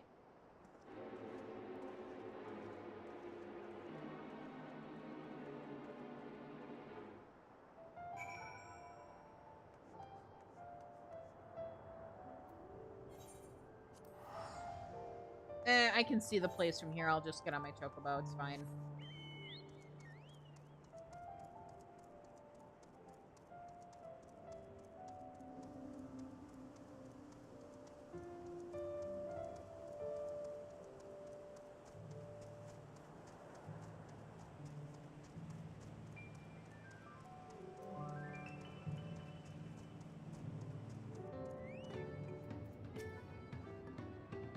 I pray not untoward has befallen the third promise. Something's not right. I can feel it. She doesn't seem to be here. I thought Uklamat was just being her usual impulsive self, but now I'm not so certain.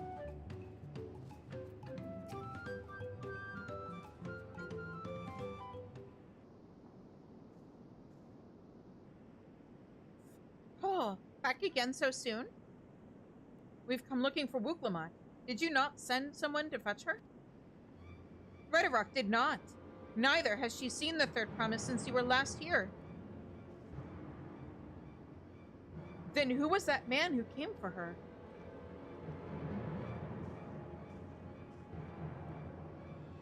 Oh, I thought you'd left already.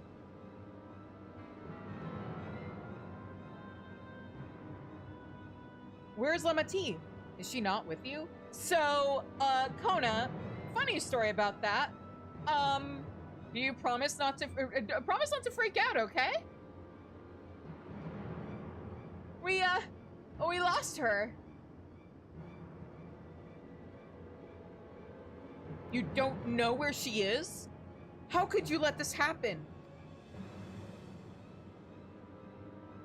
That thou shouldest worry for thy sister is understandable. Yet rather than assign blame, thine energies are better spent on locating her.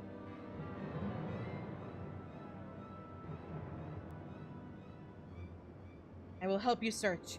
This is not how I'd wish a fellow claimant to lose the contest. My sister least of all. In that case, dividing our forces will allow us to cover more ground. Shizune and I should work together at least, the better to facilitate communication between our groups. Then the rest of us will split up. Report in should you find anything.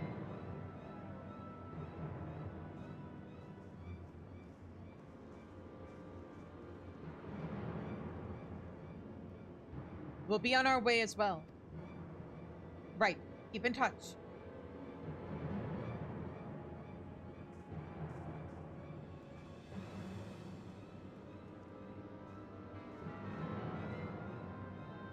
Come, we should begin our search. Okay, but where?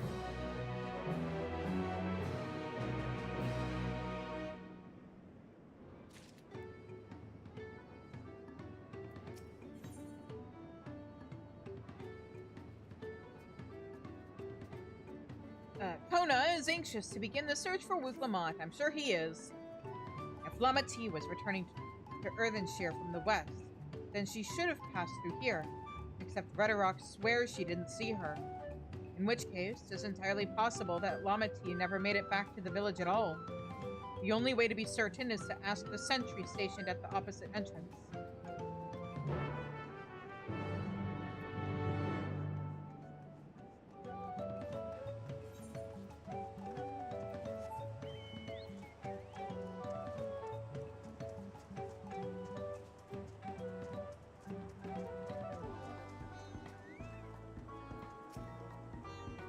If the guard did not see Lama T, then we can be fairly sure she's not in Earthenshire.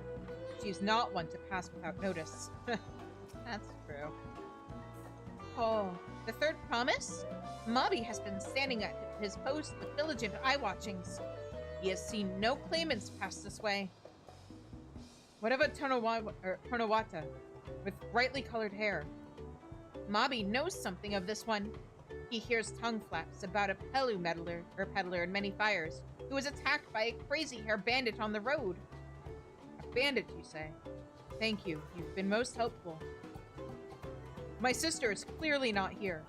Though I wish it were otherwise, we must consider the possibility that the Tonawatan messenger and the brigand described by the sentry are one and the same, and that Lama T is in very real danger.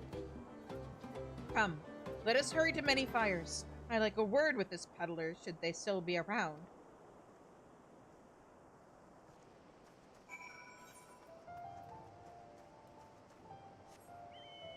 Many Fires. Here we go. Go ahead and teleport.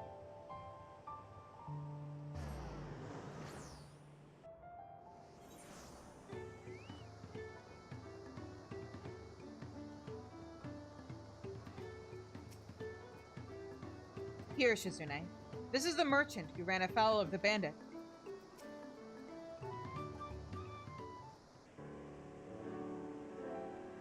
Was there something I could help you with? I'm told you were the victim of a bandit attack. Could you recount exactly what happened?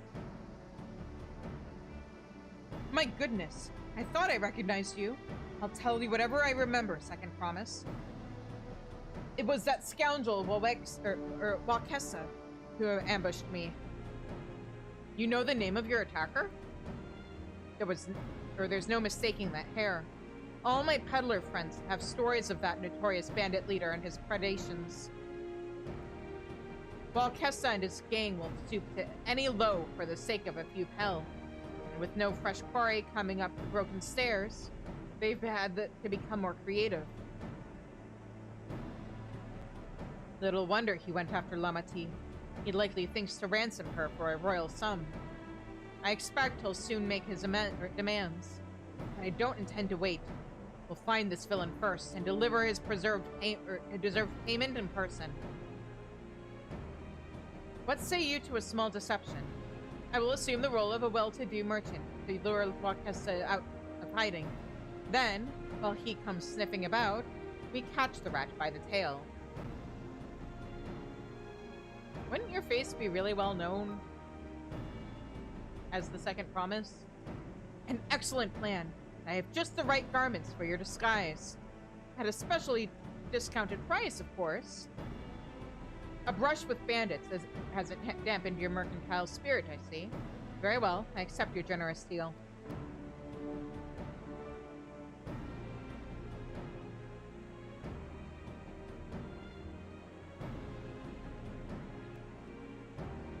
Now we lay the bait.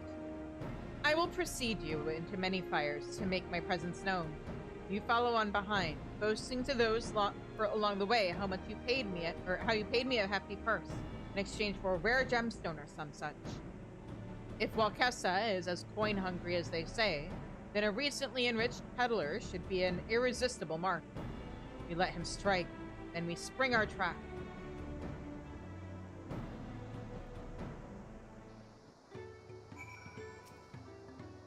I pray that your scheme is successful. Time to play our parts. Oh.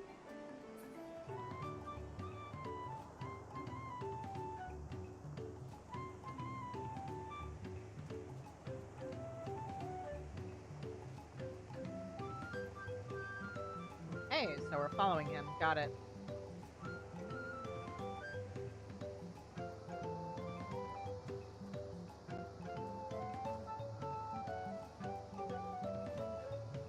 There, that Jabral fellow. Share with him how happy your imaginary deal with me has made you. Once you've put on an appropriate display, we can continue to our next performance.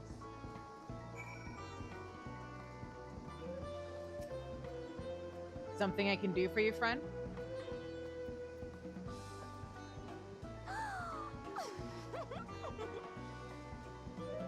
A rare gemstone from that Hetsaro merchant, you say? I envy the profit he must have made from such a sale. Since the stairs were destroyed, I have not been able to peddle goods at my usual haunts.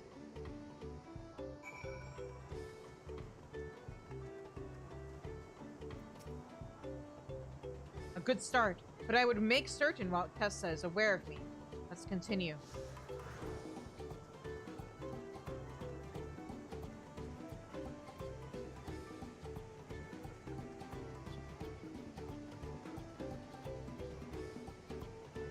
That moblin over there looks amenable to conversation. The stage is yours, Shizune.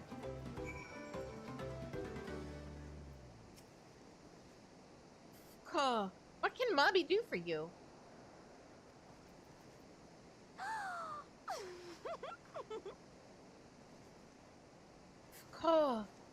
The Hetsaro sold you a sparkly stone or a sparkle stone for your collection? Well, that explains your giant joy smiles. Mabi is happy for your happiness. Mabi is also jealous of the merchant and all the jingly shine he must have made.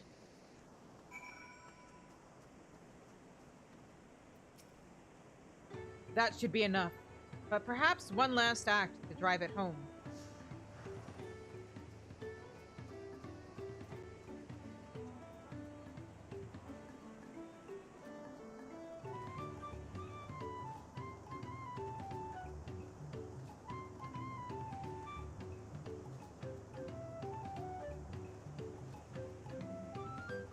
Oh, no, wait, what did he say? Do you see that cheerful Pelu? Tell him the tale of your precious gemstone, and then we'll be done with this part of the charade.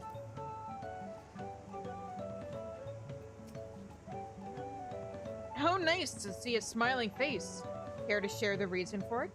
I've heard nothing but mumblings and grumblings since the storm passed through. You have the cheery Pelu's full attention.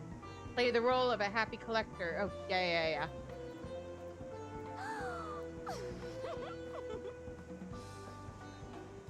A passing peddler had the very gemstone you sought for your collection? That is a stroke of luck. And I'll wager the merchant was just as pleased to fill his pockets with your grateful coin, eh?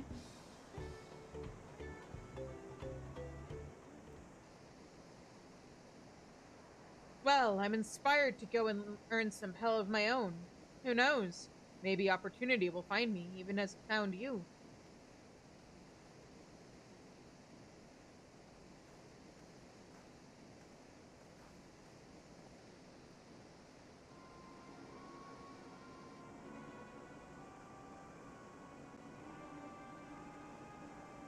You know, if he doesn't want to get caught so easily or remembered by his victims, maybe he shouldn't have such distinctive hair.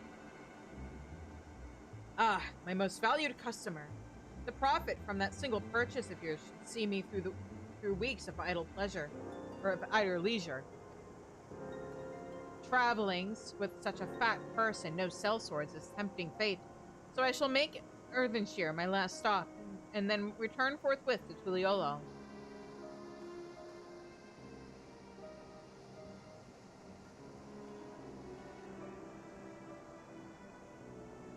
Did you see? The rat has come for a nibble.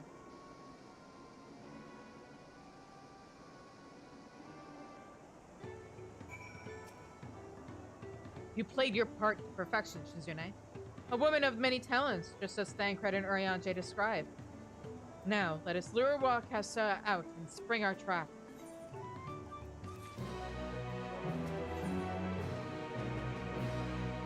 Kono wishes to execute the final stage of his plan. Let us execute the final stage of the plan. I will set out towards Earthenshire alone and unarmed, the better to sell the act of a defenseless merchant. Assuming Wakasa is watching, he will likely wait for some quiet stretch of the road before accosting me.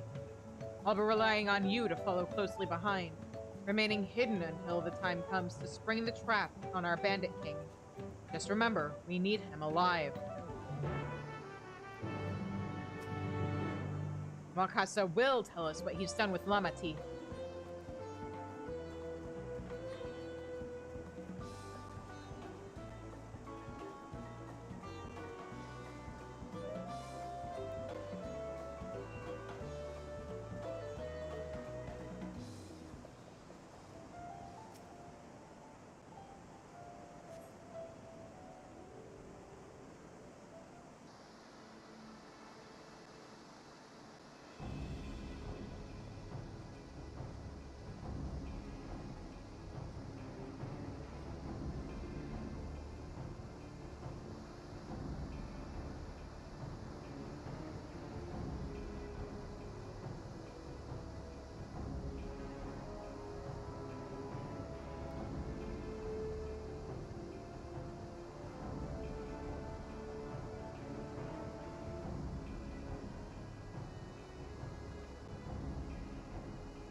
I hear business has been good to you, Master Merchant.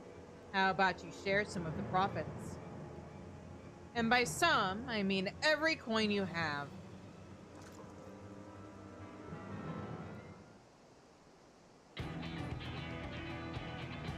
Now?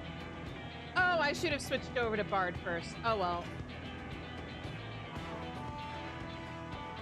You're not, you're that gemstone collector. Oh, I see what this is. We've been tricked. Spit in your eye. Men, kill this Vidral. Or these Vidral.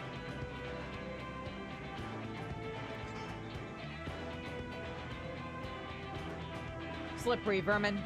We'll have to interrogate his underlings instead. If you would be so kind, Shizune, relieve them capable of speech. Sure.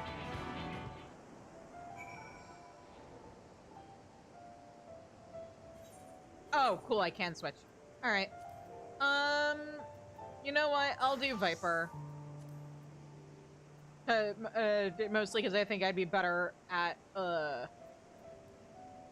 not accidentally killing somebody with swords than with a bow and arrow.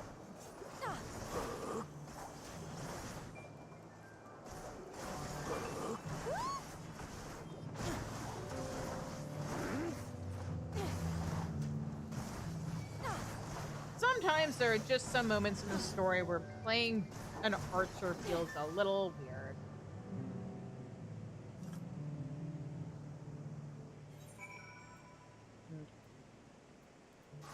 There we go.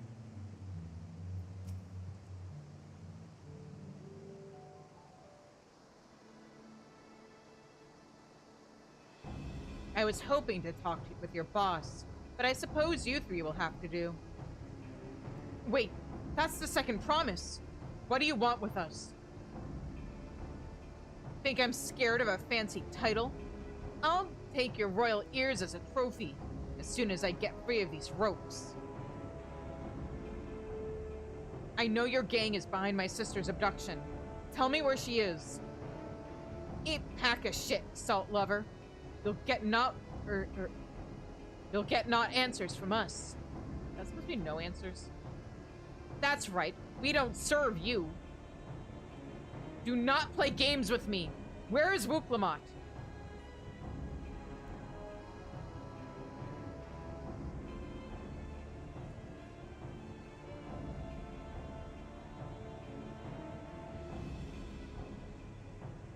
I am fast losing my patience. Talk now or die. The choice is yours. We were hired to nab the third promise, that's all. We don't know where they took her. Hired? By whom? We weren't told that either. Only Wakessa knows. And he's the one who took the job. Well, it seems we needed their leader after all. Once I've arranged for the Landsguard to take custody of these criminals, I'll call on Thancred and his tracking skills. But perhaps you could pursue Wakessa in the meantime? The bandit was running in an easterly direction. Should you locate him, I suggest you shadow him rather than force a confrontation. He might lead us to where Lamati is being held.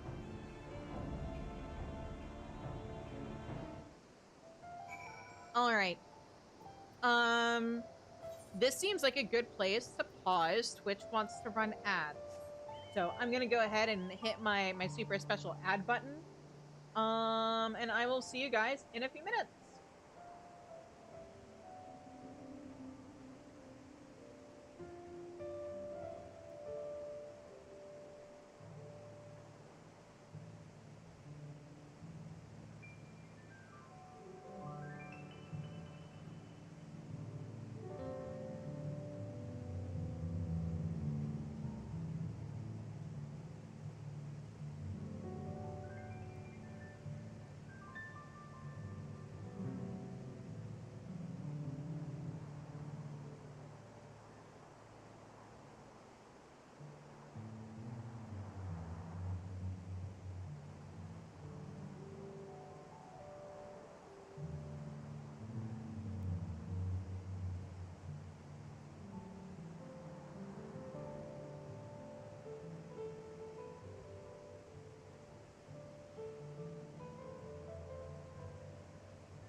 Alright, we're back. Let me just talk to Kono one last time. Go after Wakessa. I'll watch these miscreants until they can be taken into Landsguard custody. Alright. Now, he went this way.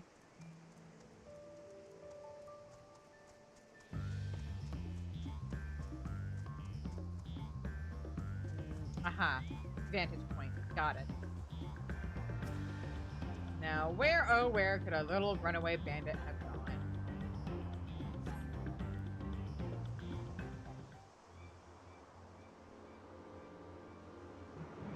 There he is.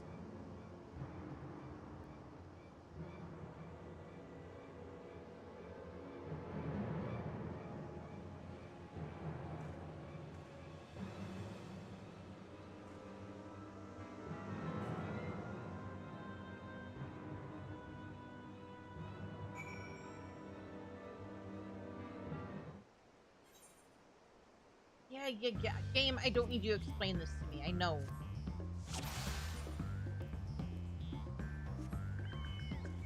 Oh, right. I shouldn't be on mount for this. Matter of fact, let me...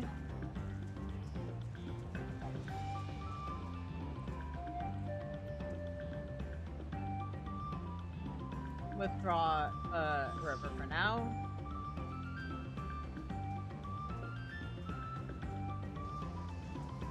That tree, like, looks like it'd be a good place to hide. You don't hear anything. I'm not here. Ooh, there's a sightseeing log location there.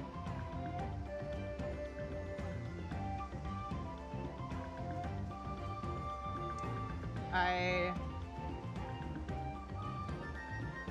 maybe can get away with getting it? Whoop, hang on. Oh no, I fucked up! It was worth it, but I fucked up! Let's try that again.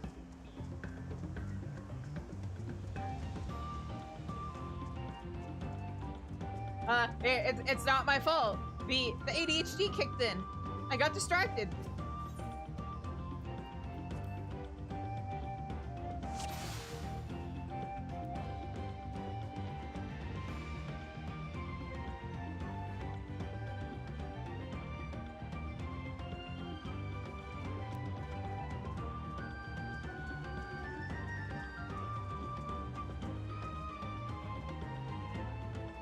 Go.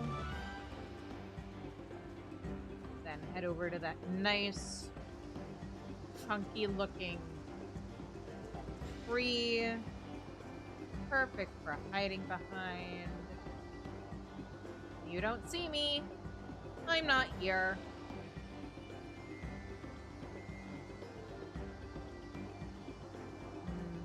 Now I probably... Hi, Nata! Dawntrailing is going great. It's... honestly, I'm kind of having the opposite experience of what I had with Endwalker, where Endwalker on a second playthrough is not that great. I mean, I was already pretty critical of Endwalker the first time I played through it, but boy, does it not hold up on a second playthrough. We are at the part where Wuklamot got kidnapped. And I am finding that there's a lot of stuff with Dawntrail where I actually... Uh-oh, I'm fucked up. Don't get too far away. I think Dawntrail is actually better on a second playthrough because you can pick up on all of the foreshadowing that's actually in it. You don't see me. No, I fucked up! I let him get too far ahead. Yeah, like, the thing with Endwalker is... From the first time I played through it, I felt like it was really rushed, and probably should have been 2 expansions. And I actually think they originally planned for it to be 2 expansions, and then I think I may have gotten too close, is the problem. But I think they originally planned for it to be 2 expansions, and I think sometime around when they were working on Garlemald, they, the decision was made to make it 1 expansion. They had to smoosh all their plans into it. I'm actually working on a script for a video essay that I want to do about how I would have written, how, it's going to be me going through exactly why I don't like Endwalker, and the mistakes I think it made, and then how I would have written it differently as 2 expansions. It kind of sucks because as I work on it, I'm like, man, it makes me genuinely bummed out that this isn't what we got. Because it could have been so much better. But with Dawntrail, like, there's some really interesting spots where there is foreshadowing for stuff that happens later. And oh, did he spot me? No, okay. He said something about this job being more trouble than it was worth, and I got worried. But anyway, like, there's stuff that I think really does a good job of foreshadowing things that happen later. I think Wuklama is a better character than people give credit for.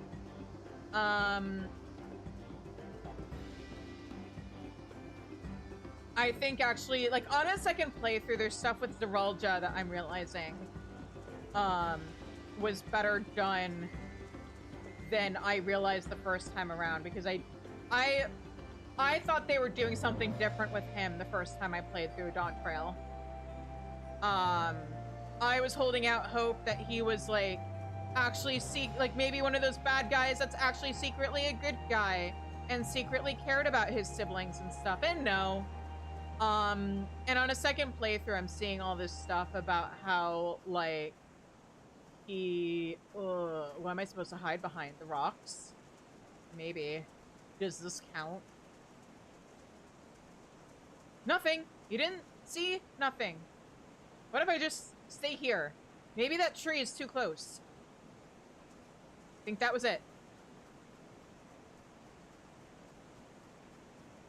But, like, I do think that there's a lot to be said about how in 6.5, Graha asks Wuklama if it's okay that she's getting help from somebody, or from people who are foreigners. Okay, noted. Those bushes don't count. In the cutscene, I could hide by kneeling in the grass, but heaven forbid I'd be able to hide in bushes. But anyway, Wuklamat straight up says to him that, like, yeah, it's fine. Like, the next leader of our nation needs to be able to, like, forge relationships with people from other nations. So it's actually encouraged that we get help from people from outside of our country. Wuklamat did that. Kona did that. Zeralja and Bakuljaja did not. I think a lot of people did because, like, 6.55 was so long ago, especially if you play as the game releases. But yeah, she mentions that. And, like, I think it shows different things for Bakuljaja and Zeralja. In Bakuljaja's case, you know, he's not a member of the royal family. He probably didn't have the resources to, like, get anybody from outside of outside of Tural, and the fact that he didn't even have anybody from outside of Mamuk supporting him, you know, that points more towards what's going on in Mamuk with him and his family. Also, you know, push past the bravado, and he just wants something better for the Mamulja and the people of Mamuk than what living in Mamuk gives them. Not going to go into details unless, or in case anybody watching doesn't know what I'm talking about, but, like, if you know, you know. It's not even they're very self-centered. They're stuck in Mamuk and they have, like, resource shortage. And if, you know, Bakuljaja talks about, oh man, if we win, we can move our family to the city and live in the palace. And, you know, I think some of it is he wants his father's approval and he wants a better life for his mother. The reality is Bakuljaja, what he actually is that bully who has a bad home life and is trying to live up to his father's expectations and, like, just make things better for the members of his family he does actually care about. Okay, what if I use this folder? Oh, I see what I was supposed to hide behind. Hang on. It wasn't the bushes, it was this. But, like, the thing with Zavolja is, like, I know some people are upset because they think, oh, Wilmot should have tried to talk to him more or something. But, like, she does try to talk to him. We all do, twice. And he, you know, when you're in, Urgopacha, and Wilmot tries to talk to him and be like, hey, what are you talking about? What are you planning on doing? His response is to tell her he doesn't have to talk to her, and then march off. And she mentions how, like, oh, he's always been like that. He won't share anything with me and Kona. It's like we're not even family. And she's really upset about it. And, like, I think you could technically argue whether or not that has to do with, like, them being adopted versus him being like that with everybody, but when you look at how he treats everyone in general, you know, he doesn't really talk to anybody. He doesn't think that other people are worthy of being spoken to, so he lets Surrealja do the talking for him. And I think that ties into the fact that he didn't get help from anybody besides Surrealja, is because he doesn't think he needs it. He doesn't care about the input of other people. He just wants what's his. He wants power. He wants to surpass his father, ignoring the fact that his father had companions with him, including companions from overseas. Finally, my money. Give it to me now. The Landsguard may be hunting us already. Calm yourself. We had our own troubles finding a suitable hideaway. Right.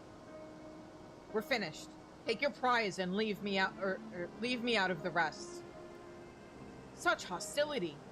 You are hurting for coin, and I offered you gainful employment out of the kindness of my heart. Sure. Kindness? You brought a blackened tempest upon us. One look, and I could tell that woman was a killer, a butcher, a salted devil in the flesh. I prefer, Ender of Wars, Slayer of Gods, Stealer of Pants, Preventer of Apocalypses. Oh, spare me your fearful bleeding. Go on, scamper away now before the scary mercenary comes to claim your head. Yeah, well, I think the first time you play through something, it's hard to know what's important, so you don't know what to focus on. It's part of why I don't want to do an I Could Write It Better about Dawntrail. Oh, have you not heard that joke? The whole Stealer of Pants, it's a Hancock's line from Stormblood when he meets us. He calls us the Ender of Wars, Slayer of Gods, Stealer of Pants. Which is a reference to Hildebrand, even if you haven't done it, which is especially funny. But you do, in fact, in Heavensward Stormblood, or in Heavensward Hildebrand, steal somebody's pants. Kona told me the news. You found the abductor, then? What's the situation? If you haven't done Hildebrand, I highly recommend it. I'm so excited to be able to stream Dawntrail Hildebrand.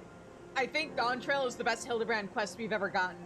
I might be slightly biased because it's based on noir mystery, and there's some other things that they're doing with it that I'm thoroughly enjoying. And you think the bandits were hired by this Hobigo? Alright, new strategy. Forget Wakessa and stay on the Mimulja's tail. We don't want to endanger the third promise, so keep your distance until we're certain they have her. I'll catch up to you as soon as I'm able.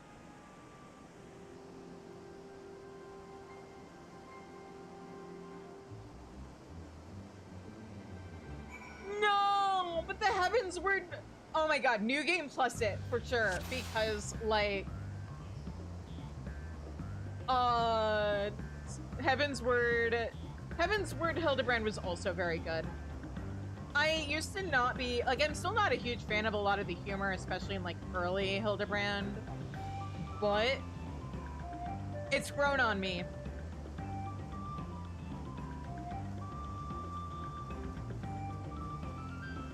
Is this tree big enough for me to hide behind? This feels very ineffective.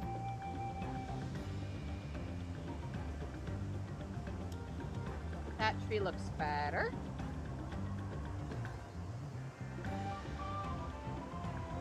Ooh, somebody's doing a fan dub? That's exciting. That's super fun.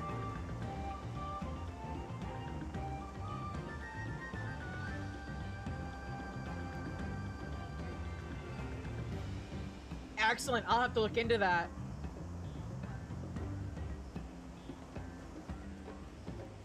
But yeah, I highly recommend New Game Plusing Hildebrand because it's worth it.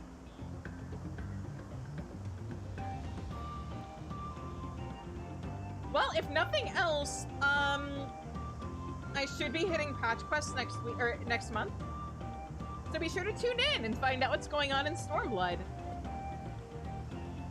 Fortunately, it doesn't seem to be spoiling much about like previous Hildebrand.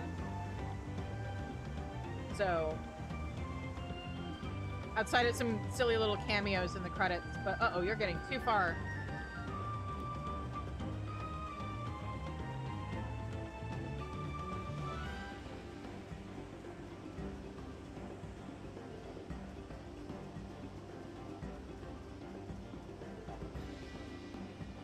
Oh, no, with Hildebrand, I'm through Endwalker. I do content for my streams in order of the patch they came out in. So I do a night for MSQ, a night for whatever, 1 or 2 nights for whatever raid came out, that expansion or that patch. And then like I dedicate some time for Hildebrand and other side content.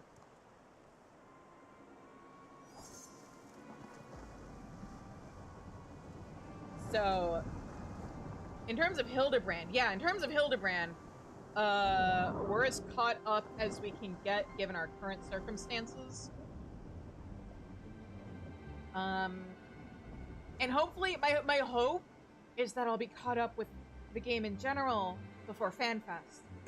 So, whoop. Better late than never. Hey there. That Mamulja. He's the one who kidnapped Wook Lamart. He's the one who arranged it anyway. So we're still unsure. If we can follow him a bit longer, confirm his connection to the abductors. No, I don't have the money for FanFest. Also,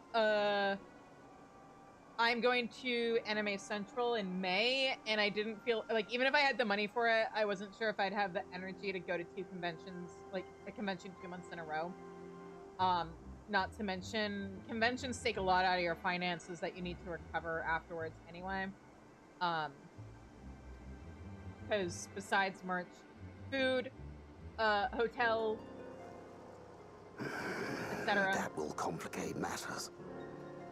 But a friend of mine is visiting me, and we're gonna watch. Like, I'm gonna stream it on my TV, and we're gonna watch it together. So that's exciting.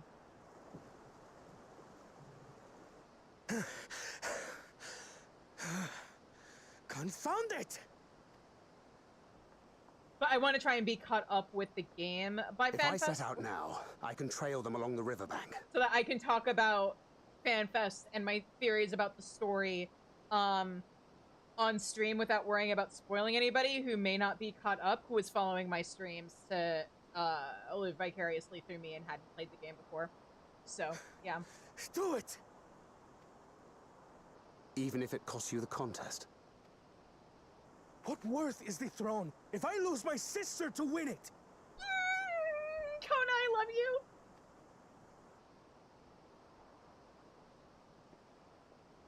Very well then. I'll send word when I locate her.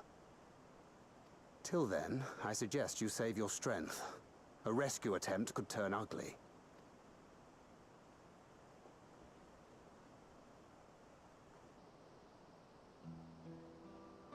that Hubigo just now. I swear I've seen him with Bakul Jaja. Knowing the way that monster works, he probably hired bandits to kidnap her so he could steal her keystones. But even alone, my sister is more than a match for a gang of untrained ruffians. She must have been ambushed or deceived. Gah! I should have been there! If those bastards have hurt her!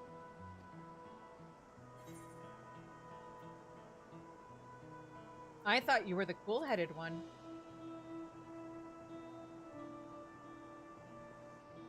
And what exactly is that supposed to... Forgive me. Snapping at you won't get my sister back. I'm afraid I've always been like this when it comes to Lamachi. The thought of her being in danger sends me into a panic. But isn't that how families should be?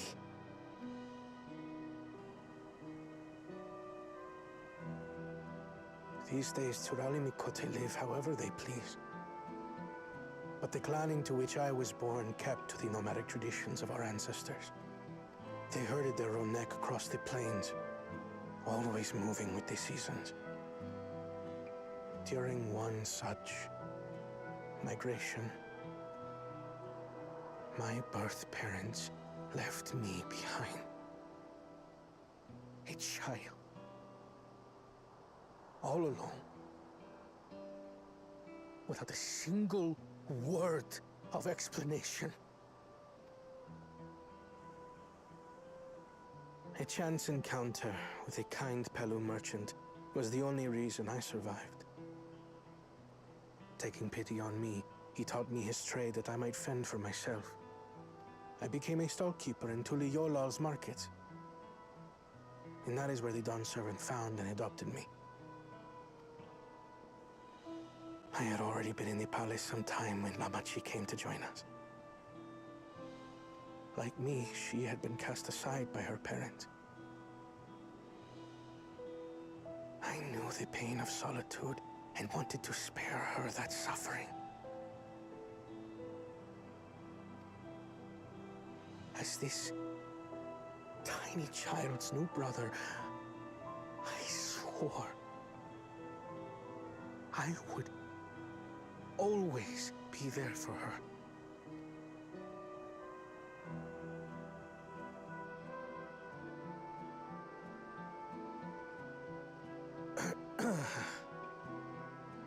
So, as you might now understand, I will stop at nothing to rescue her. While we await word from Tancred, I suggest we prepare ourselves to travel downriver. You have a boat, yes? I did. Why release the Panity if not to delay pursuit? If we were unsure of their guilt before, then this surely proves it. Before we act, however, let us regroup with your comrades. Would you mind making the call?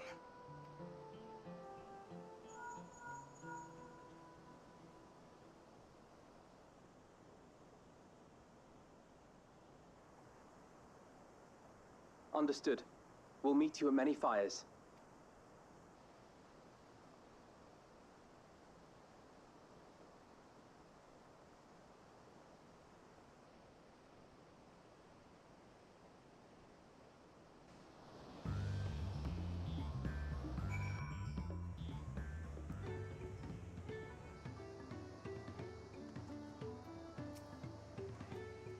I may have put rescuing Lamati ahead of my own progress, but do not take that to mean I've given up on the contest.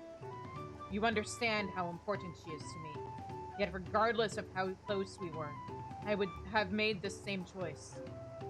After all, if I am incapable of saving my sister while also winning the throne, then I am not fit to inherit our father's heavy mantle.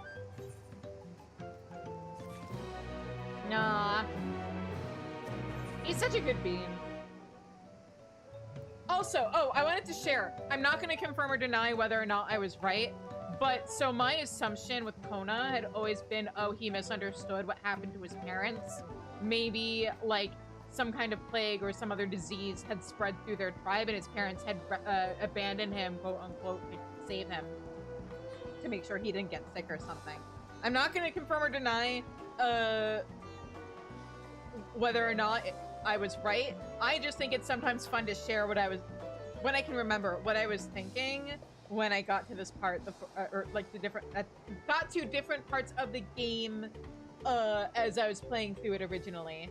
Words are hard. I'm okay. Everything's fine. No, it's just to gather your companions for the upcoming rescue mission. We need to gather our forces.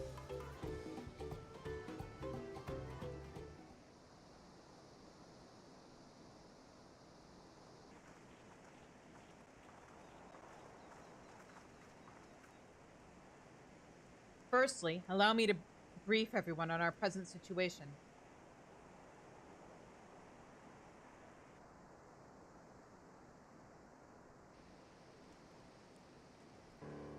Thus, at the very least, we believe this Hobigo knows where Lamatu has been taken. Bankred is shadowing their boat even as we speak, and I should like to join him with all haste. Unfortunately, our quarry had the foresight to release your punity from its harness, leaving us without a means to give pursuit. Aaronville, as an expert on wildlife, what are our chances of recapturing the beast?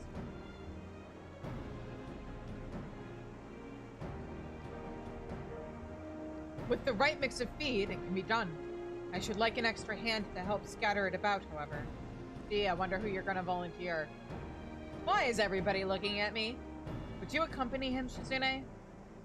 Fine. Meanwhile, the rest of us should work on getting the harness repaired. It appears to have been damaged when the punity was let loose.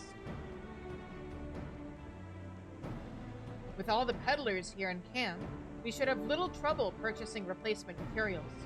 As for any necessary metalwork, Earthenshear's artisans are but a short walk away. Then let us divide the tasks and have at it.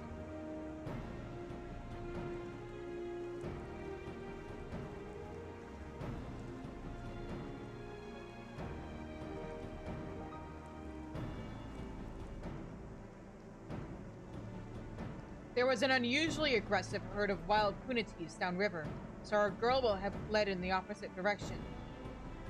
Come, we'll try the waters upriver.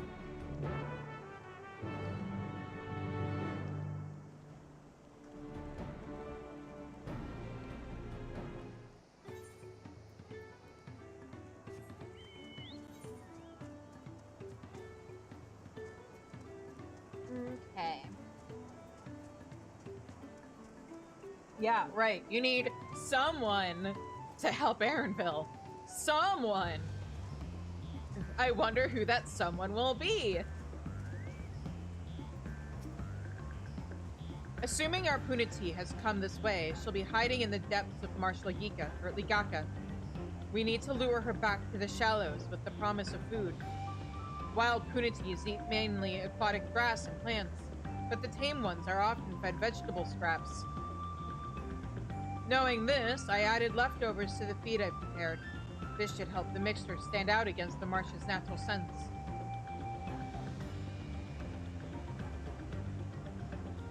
Ligaka is crawling with predators, however, so I'll leave it to you to scatter feed deeper in. I'll be waiting for you near the shallows with the rest of our punities and tasting feasts.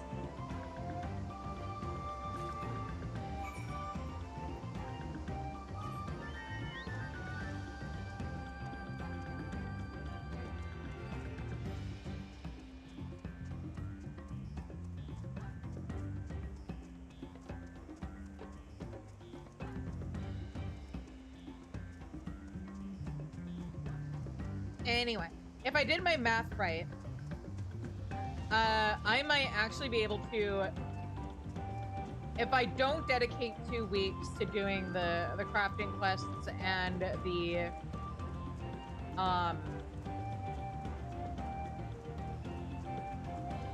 the role quests like I was originally planning to, and save them for later, I might be able to get caught up before FanFest with like a week of wiggle room. So we'll see if I actually finish the expansion where I think I'm going to. But punity feed. You scatter Anvil's punity feed along the water's edge.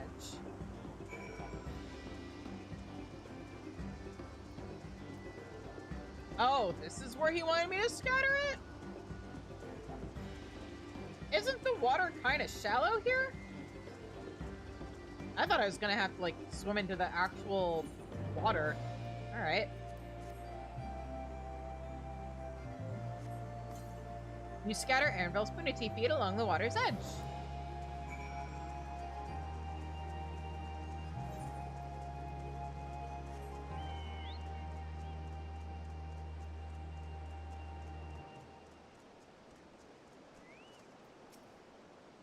All set? I've just finished laying out the last of the bait. Step back out of sight and leave the rest to me.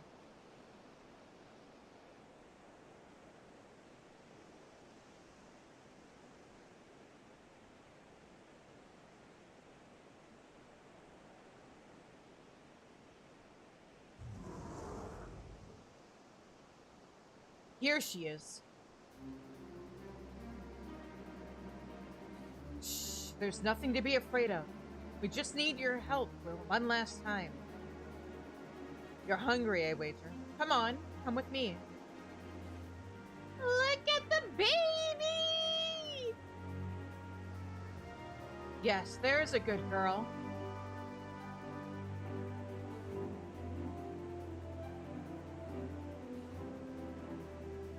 We'll be fine here, I think. I'll give her a few more treats, then lead her over to the boat. You can let Kona know we have our punity back.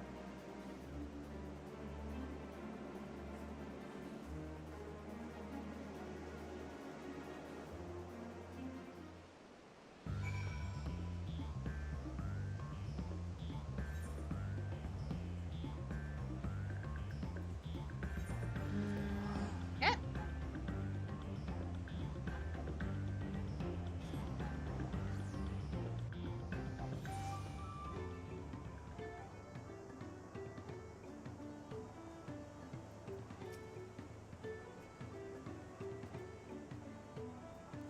Aaronville has the punity in hand, then?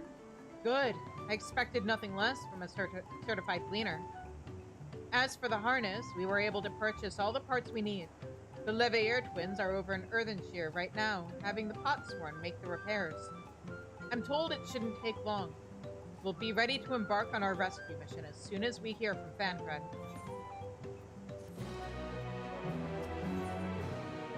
Kona is nervously awaiting the call from Thancred. Thancred must know something by now. There you go. You found her? Understood. Thank you. I had to, but to invoke his name. Thancred followed the Hubigo's boat to its destination and confirmed that they are indeed holding my sister captive. They, of course, being the cool Jaja and his minions. I swear I will make them regret this. Lamati is in Richleaf tunnels. The moment the harness is repaired, we strap in the punity and make our way back down the Ihui Katumu.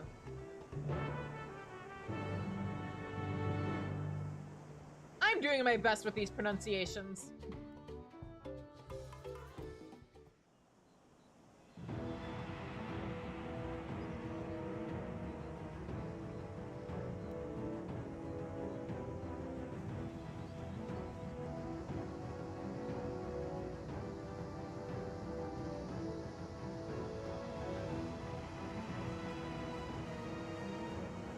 There's a rainbow! Thancred. The third promise is up ahead. She's unharmed, but we best not dally.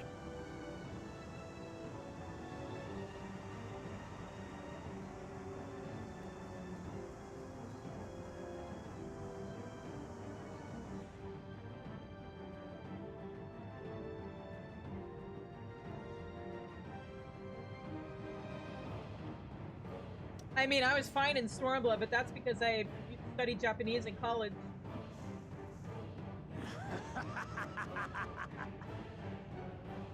I spit on these pathetic feats.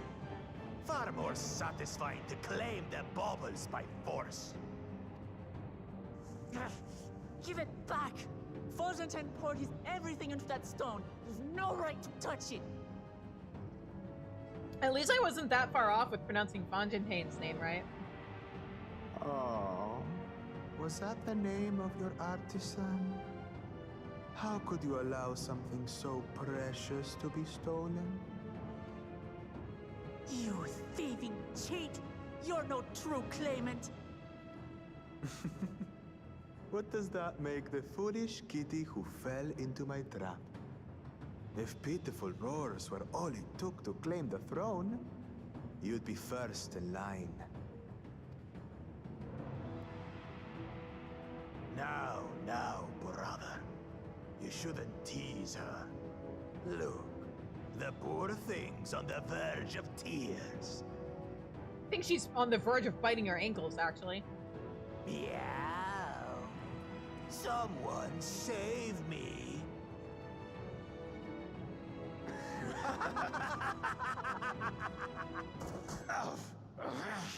Who did that? To be fair, you did literally ask for it. His scales are as thick as his skulls. Coward! You dare ambush me? You know what? No comment! I think it speaks for itself. Tis the blessed sibling's favorite tactic. That useless Bune was sycophant. He was supposed to keep the lackeys running in circles. Oh, you must tell me all about that. Also, Kona, it does not help that you're not hitting him in the scales, you're hitting him in the armor. Careful now. You wouldn't want to hit her hostage.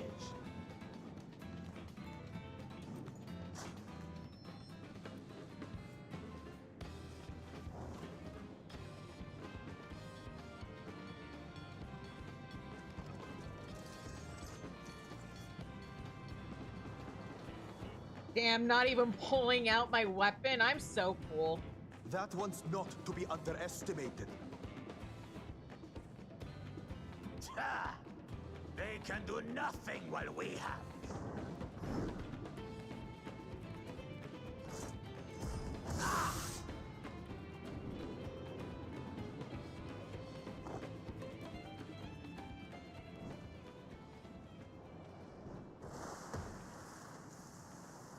Big brother to the rescue!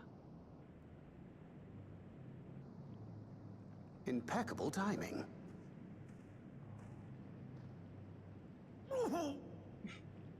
Amachi, are you all right? Aye, thanks to you.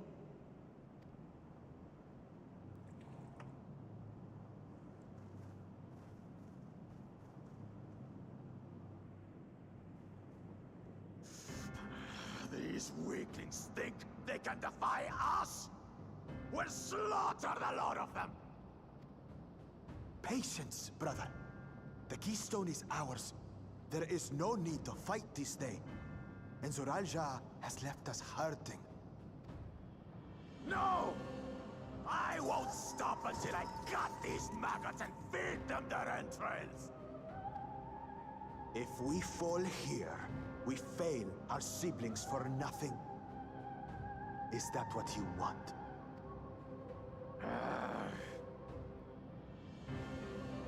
No, brother. Break off! We retreat! Wait! Ah! Damn you, Bakul Jaja!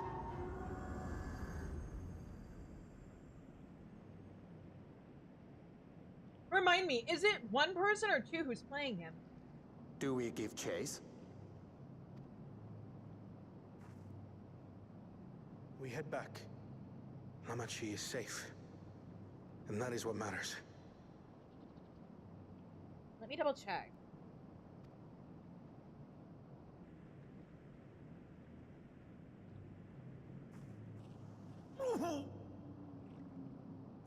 Oh, it is just one! Damn. Yeah, Javier Puski. He actually streams, or at least he has before. Playing through Final Fantasy XIV. It's always so fun, like, watching voice actors for this game play the game and, like, find out what came before they got added to the cast.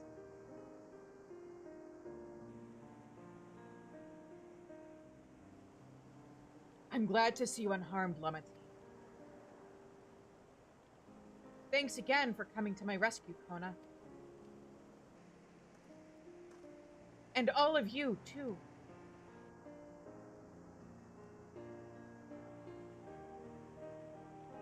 Bakuljaja must be desperate indeed to resort to such aggressive tactics. I shouldn't have been so careless. I underestimated him, and it cost me a keystone. Fontaine upended his life so that I could accomplish the Moblin's feat. He believed in me, believed in my cause, and I've let him down.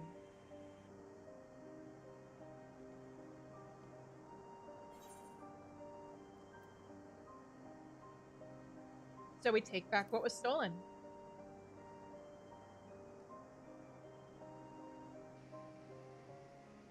Yes, we'll do exactly that.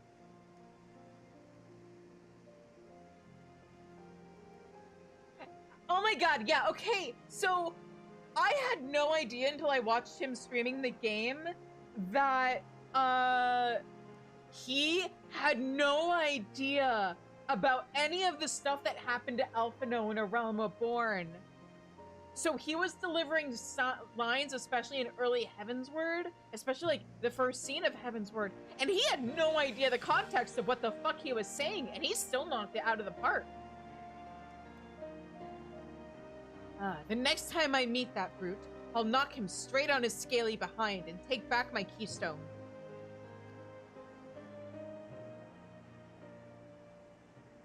Speaking of vengeance, didn't Bakuljaja curse some useless Bunewa sycophant when we caught sight of us? Or when he caught sight of us? A reference to Cirilja, I would assume.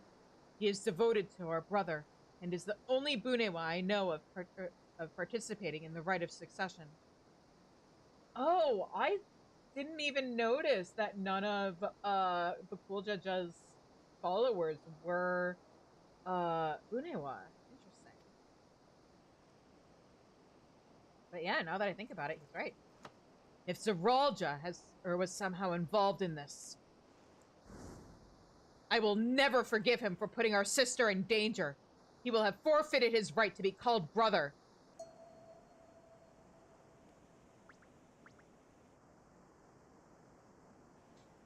Kona, I love you so much.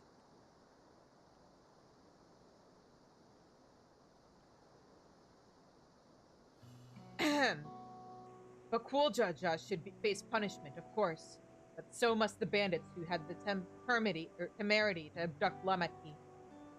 I shall request that Father send a contingent of Landsguard to enforce the law in this region. I agree that measures need to be taken to keep travelers safe. But I wonder what pushed these people towards a life of banditry in the first place. If we dig deeper, we might find a way to improve things for everyone. Lamati is also the only one who caught on to the fact that, hey, people don't turn to banditry for no good reason.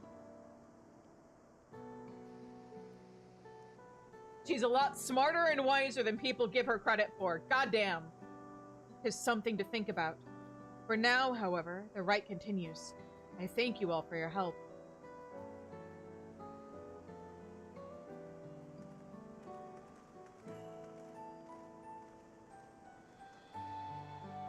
Should we be moving on as well? Or we should be moving on as well. Are you feeling fit to travel, Wuklamat? You bet I am. Zeralja's gained a good head start, and it's time we clawed back some lost ground.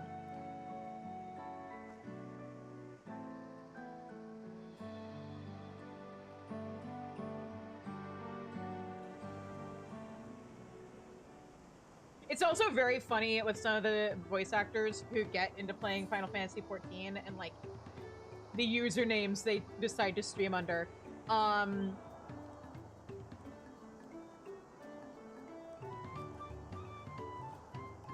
I believe it's, yeah, Amanda Aiken. Her name on Twitch and YouTube is The Real Crystal Mommy. And the voice actor for Bakul Jaja is Bakul Jajavier.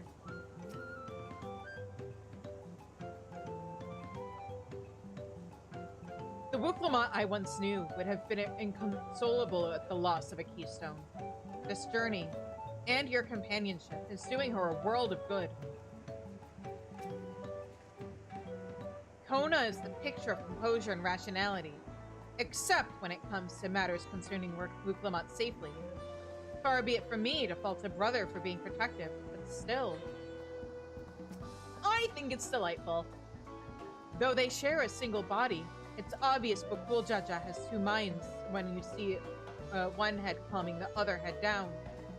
His personalities are as distinct as two individuals could be. We'll need to take that keystone back from Bakul Jaja before we arrive at the City of Gold. He will not relinquish it. Oh my god. Relinquish it without a fight, though. I really am sorry this happened. From now on, I won't let my guard down around suspicious strangers. And again, I do appreciate you all coming to save me.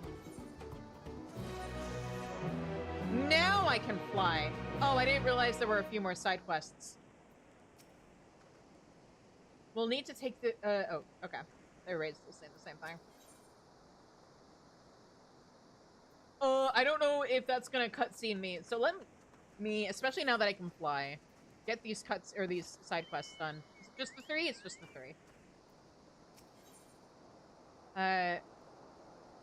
Chekochuk is looking for a little hungry tummed. Hungry tummed? Huh? Chekochuk recognizes you. You're the lowlander who was journey sharing with Wuklamont. If you happen to find yourself free hands, perhaps you could do a friend favor for Chekochuk? As you've no doubt eye-catched, Many Fires is currently close-packed with travelers, waiting for the flight of we wingless to be repaired. And to truth say it, our food stores are nearly empty shelves. Lucky-wise, there's plentiful tasty meat in the riverlands to the west. Chekochuk just needs healthy-hearted lens swords to collect it for him. If you could help Chekochuk to restock his stores of beast flesh and bird flesh, he would be most grateful. I just realized there's still an ether current I'm missing, isn't there? Whoops. Is it just the one? No, it's not. Oopsie.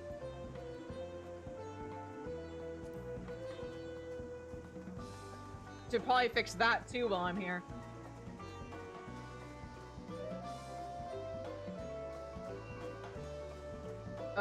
Where? Oh, there.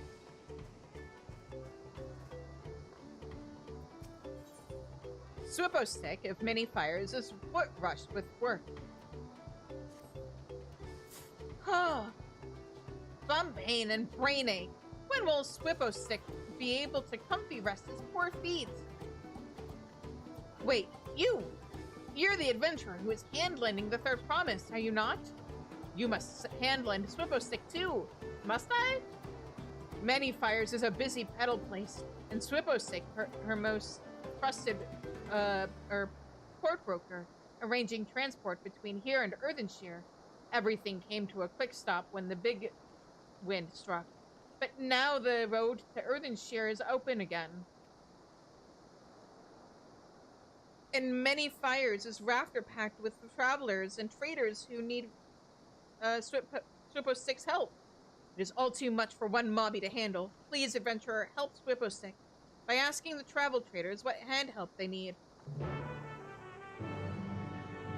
Fine. I'll help. Do you know when the next wagon for Earthenshire leaves? I have monies for the artisans.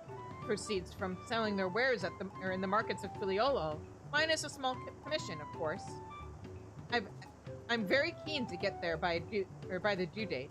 Not only in order to avoid any late delivery penalties, but because I simply cannot wait to see what new miracles those master craftsmen have crafted or created.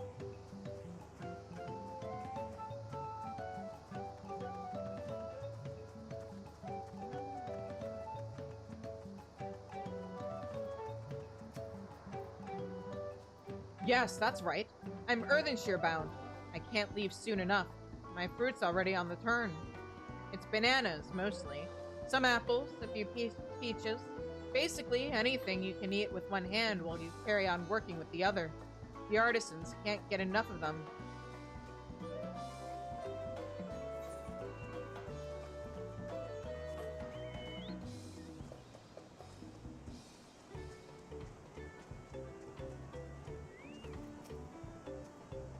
Earthenshire? Isn't that the Moblin village where they keep all the artisans? I hadn't thought about paying the place a visit, but now that you mention it... Well, or to tell it true, I came here looking for mercenary work, guarding caravans and whatnot. Earthenshire might be just the place for me. With all the gold and jewels they handle, I warrant the Moblins will pay enough to pay through the mask for guards. Not impossible. Man, I am bummed that so far we've gone the entire expansion and they haven't fixed these stairs. Is it too much to hope that maybe that'll be a 6 point or a 7.5 thing?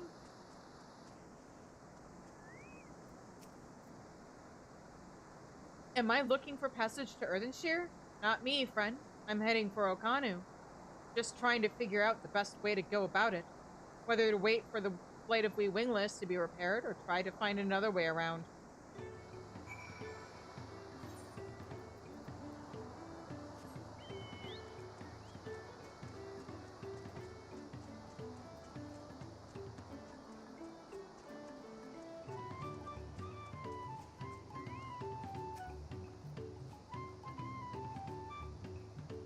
Oh, excellent work, my friend. Now Swippo-Stick knows who needs wagon lending. All that remains is to decide who to wagon lend to first. Fresh fruit, he thinks. Earthenshire artisans need minefield after all. Then the trinket seller and the sword lender. Finally, the north goer. Whether Earthenshire or no, Swippo-Stick will sure make that everyone goes where they need to go.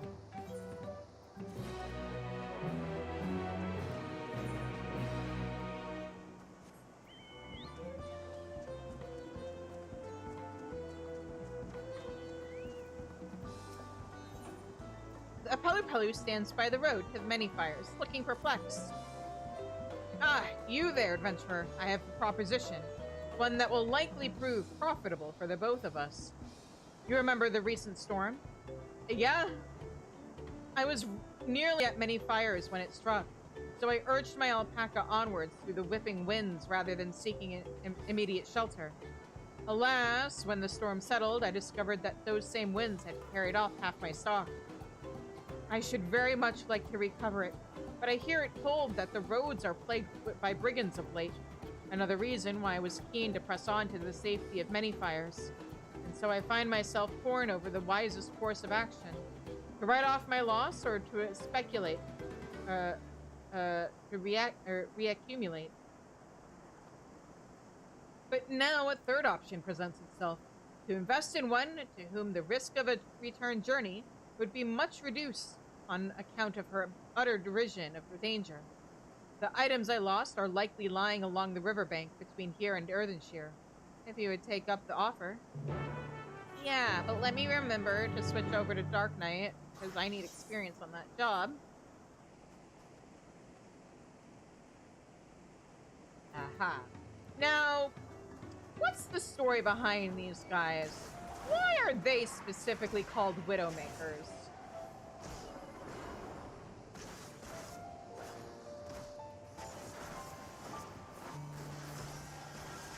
Also, let me get...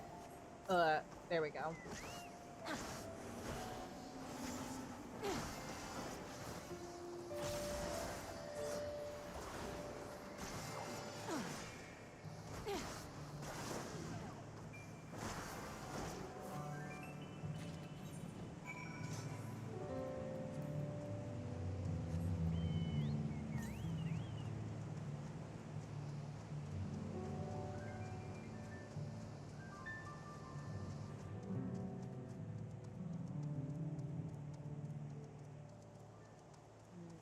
Here? Aha, there we go.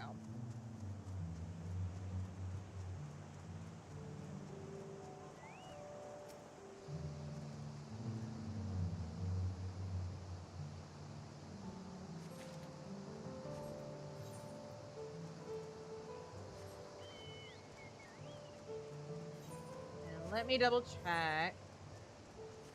The big mystery of me playing through Dawntrail is, will my chocobo be fully leveled by the time I am caught up? He's almost rank 19.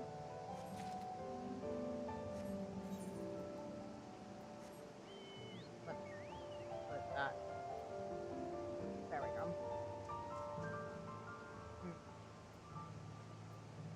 Yeah.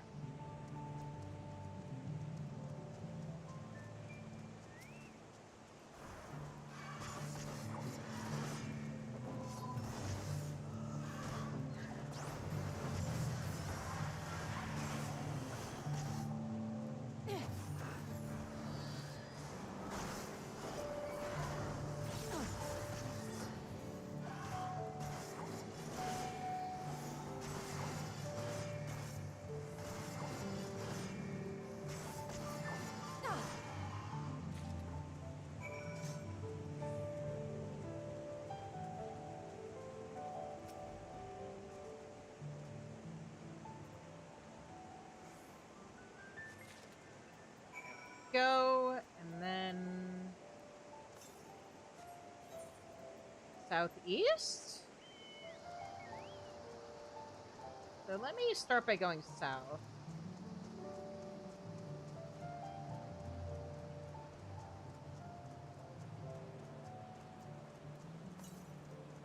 I just want to grab the 2 ether currents I'm missing before we leave this zone. I want flying.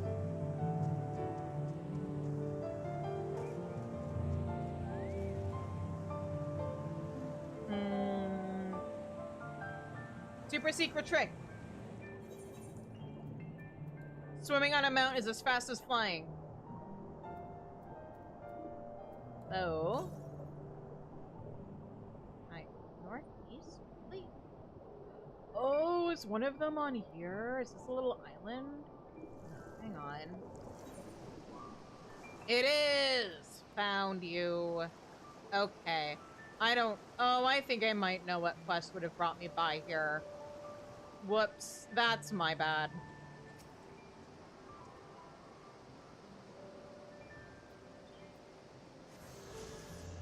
And then where's the last one?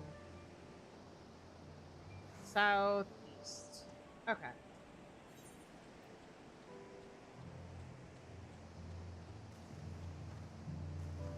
Whoop, hang on. Every now and then I forget exactly what my hotkey for diving is.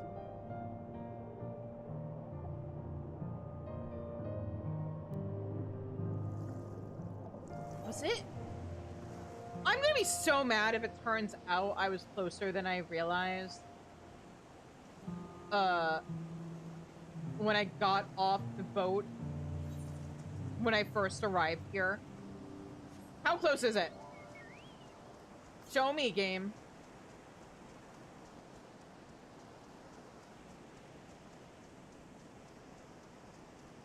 How is it still south? But that's not what I wanted to hit. More south?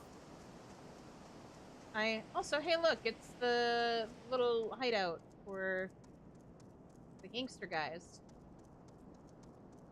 This isn't gonna lead me to it, is it? That'd have been really dumb.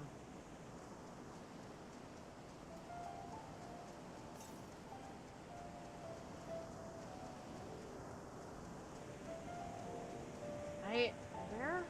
Oh! Here. Okay. I guess. I messed up. There we go. Alright, and now we're good to return to Many Fires, and when the ad break ends, we will finish up these side quests. Actually, I was gonna return, but I kind of want to do a victory lap and fly. Woohoo! I'm free! Lynn found no longer.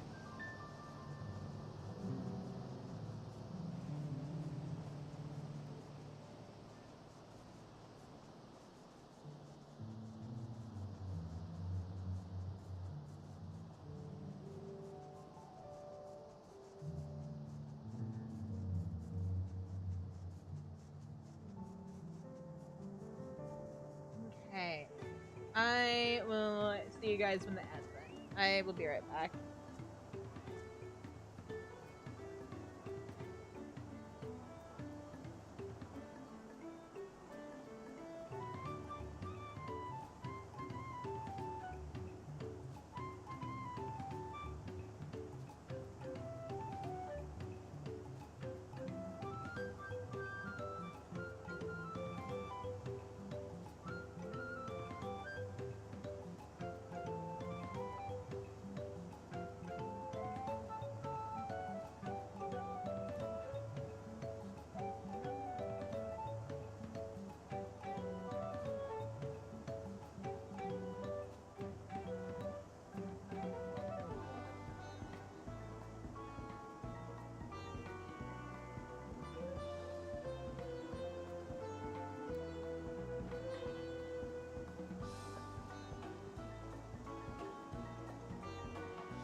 All right, we're back. Now, let's turn in these quests.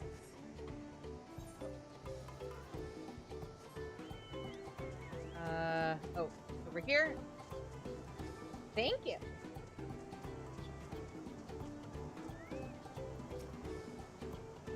Ah, you're back. And still in one piece, I see. That's good news, at least. Do you have any more for me? Pelu Pelu sodden stalk, retrieved from the riverbank. Here you go. Oh, thank you, thank you. The containers may be a little waterlogged, but the merchandise inside seems none the worse for wear. Crafting tools, if you're interested. My stock in trade. I was especially loath to leave them behind after learning of the collapse of the Great Ascent.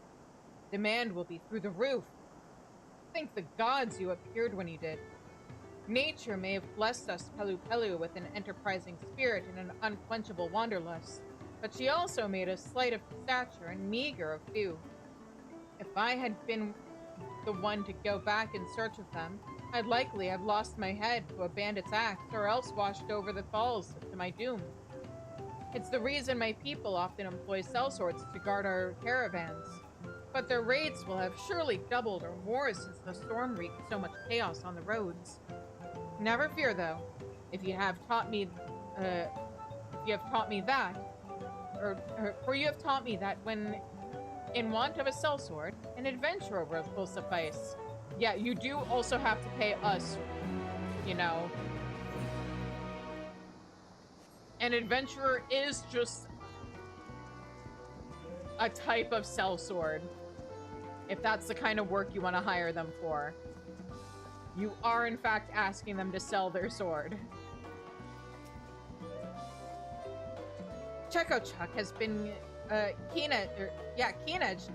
keen-edged his knives and ember-stoked his ovens. Did you bring the meat? The fleshy haunch of a fowl most foul. The sweet meat of a man-eater. Yes, yes, this will do nice-wise. Now the big task begins. Cooking it many ways, that everyone who passes through many fires might be belly-gladdened. Did you know that Chekochuk's humble stay place is named after the dinner flames of all the different peoples who rest here on their long walks? It is for cook mobbies like him to attend to everyone's tongue feels. What is lip smacky to a Tanawata might be fat spat by a Shatona, but the leg flesh of a bird of Ligaka, whether simply coal roasted or dusted with seed powder and oil boiled till golden, is tasty rated by all. The belly flesh of the Widowmaker is more head-scratchy meat. It has a certain stink-worthiness that most save we goblins shun, but bubble brewed with hilly heaps of chilies, and it makes for a mamulja delicacy. But enough tongue flaps. Chekochuk must prepare a banquet for our hungry-tummed guests. Okay. Now, a very important thing to do before we head off to Urkopacha. No, don't look! Wrong one! Here we go.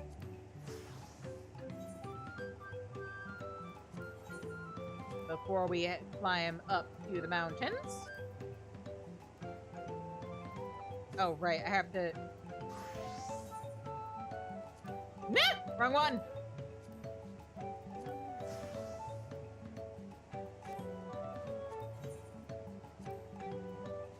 And that.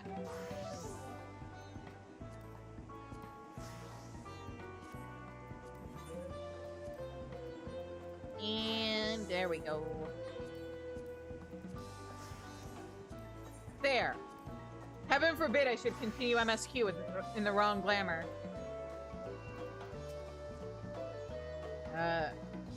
Okay, everybody's still saying the same thing they were before. So, ready to go, Wuklamat? Wuklamat has her sights set on the Yokui village. The road beckons, friends. Let's be on our way to the Yokui. And it's back to where the path through the mountains begins. You remember, the spot where you were tricked into walking off with Wakessa? Aaronville! Just going to rub my face in it like that, eh?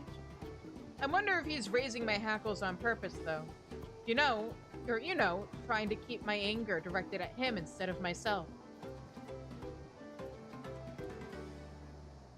Either way, we can't be standing around here all day. We have a lot of lost time to make up for. Exactly. Lamb is the end game. It is the now game. It is the then game.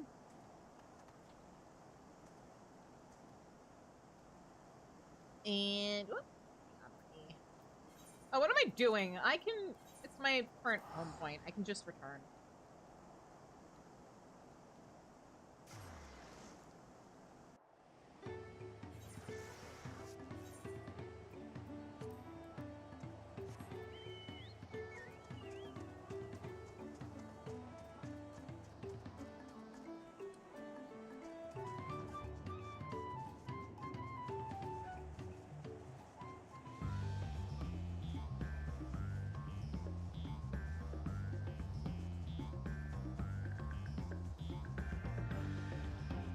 Alright.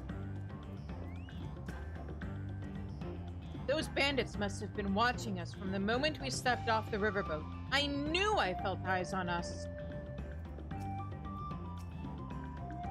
Zeralja will not have been wasting time while we were busy tussling with Bakuljaja. We need to hurry. Aaronville said this path will take us all the way to the Urkopacha Highlands, didn't he? Yeah, and he must have gone way ahead of us.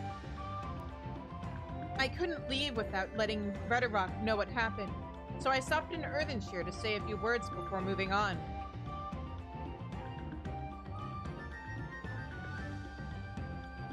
And now Aaronville's nowhere to be seen. Couldn't he wait a few more moments? So much for giving him the benefit of the doubt. Come on, let's catch up. I want to give him, that smug gleaner, a piece of my mind. I worried Wuklamot would agonize over the loss of her keystone, but it seems I had nothing to be concerned about. Onwards and upwards, then.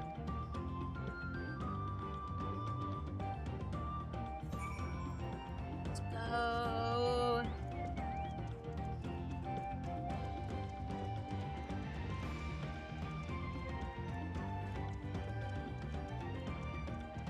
Whoop. Yeah, here we are.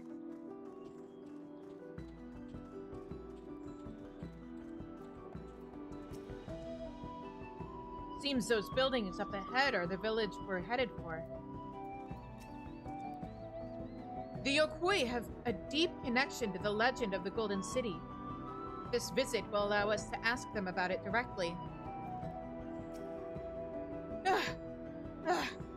I've never climbed so high before. I'll tell Aaronville off once I catch my breath. We have to be quite high up by now, which makes me wonder how much higher the summit of Warkora Zormor must be. It's really high up.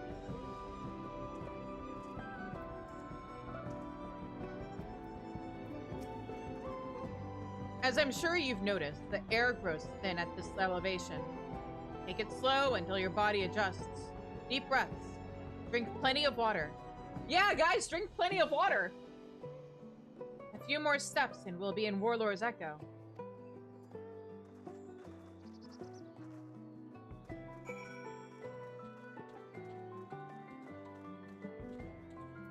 Hang on, let me check something.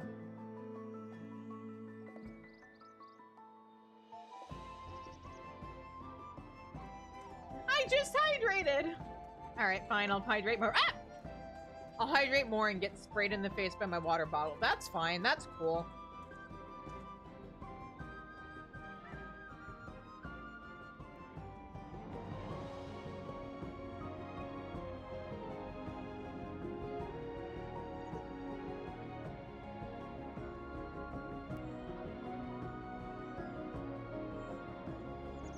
Oh. Whoops, I think my plan was to stop before this quest. I was like mapping out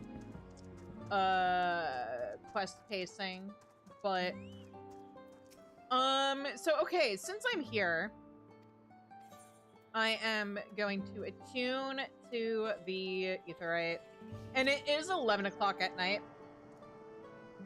So now seems like a really good time to put a pin in things.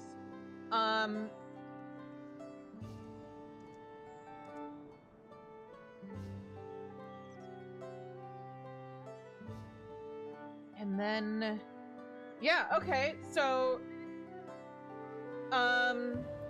yeah? Yeah. Okay, so, hinging on a hydrate, hell yeah. Yeah, make sure you guys are drinking water and everything, guys, and also eating and all that other good stuff. But yeah, we will do technically 2 trials for the price of 1. What? But we will do the entire northern Urkapacha section of MSQ on Sunday. If you want in on minimum item level, no Echo, Warcore Lardor, and Warcore Zormor, so basically the next dungeon and the trial, be sure to show up on Sunday. I can't undersize things anymore because you can't do unrestricted parties for expansion current content. So, but we are still doing things minimum item level, no Echo. Unfortunately, apparently we can't do that with expansion current alliance raids. But for anybody who hasn't heard, when 8.0 comes out and we can unrestricted party Dawntrail content before I start 8.0 MSQ, the plan is to get a bunch of people together and we're gonna do all of the Dawntrail content minimum item level, no Echo, and undersized parties. So we'll do the dungeons with like 3 people. We'll do all the trials with 4, raids with 6 is usually what we go for. And of course, sometimes trials body check us and we need more than 4 people, but you know, 4 to 6. Alliance raids in the past we've done with 15 to get like 15 people, but we can't do that until 8.0, so that's another thing we're gonna do. And then I'll start MSQ. But in the meantime, we're just gonna have to settle for mine and not minus, which is what I call minimum item level, no Echo, undersized.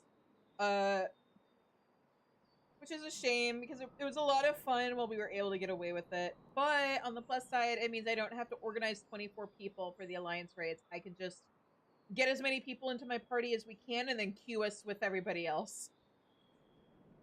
So at least there is that. But, yeah, I'm gonna wrap up for tonight. We'll do Dungeon and Trial next, or on Sunday, along with everything else related to,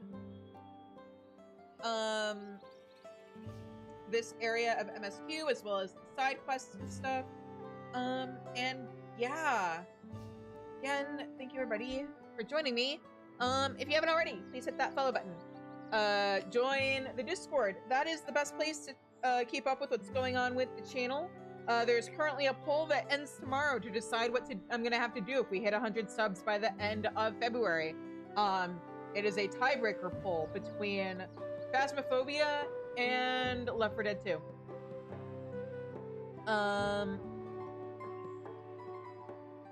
Also, make sure to subscribe to my YouTube channel. I know it's been a few weeks since I uploaded anything on there. 2 of those weeks were my fault. Last week, the video I uploaded got a copyright claim and got blocked. It has been unblocked now. It is available for people to watch. So be sure to check out my short series, How Comfy Is That Floor, where I go into a different piece of content in Final Fantasy 14 and rate how comfy its floor is. It also involves a little bit of lore, a little bit of creative writing, as I try to decide what the actual environment of these dungeons would be like. Last week's is up. It getting copyright claimed kind of fucked its discoverability, but new one will be coming out this Friday. And I've been working on making new stream clips, and I've been scheduling them, so those are going to start going up on Friday or next Monday. And yeah, what else? I think that's pretty much covers it. Oh, also, yeah, subscribe to the Twitch channel so that you guys can make me play Phasmophobia or Left 4 Dead 2, whichever wins the poll. In the meantime, who do we want to raid tonight?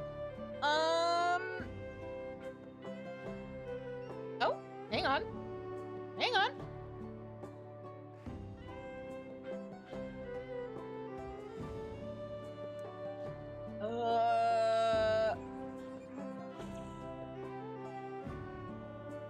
Is somebody in Shadow? Oh, somebody's in Shadowbringers. Okay, we're gonna raid them. So we are going to raid. Aaron's Fae. They are in Shadowbringers right now.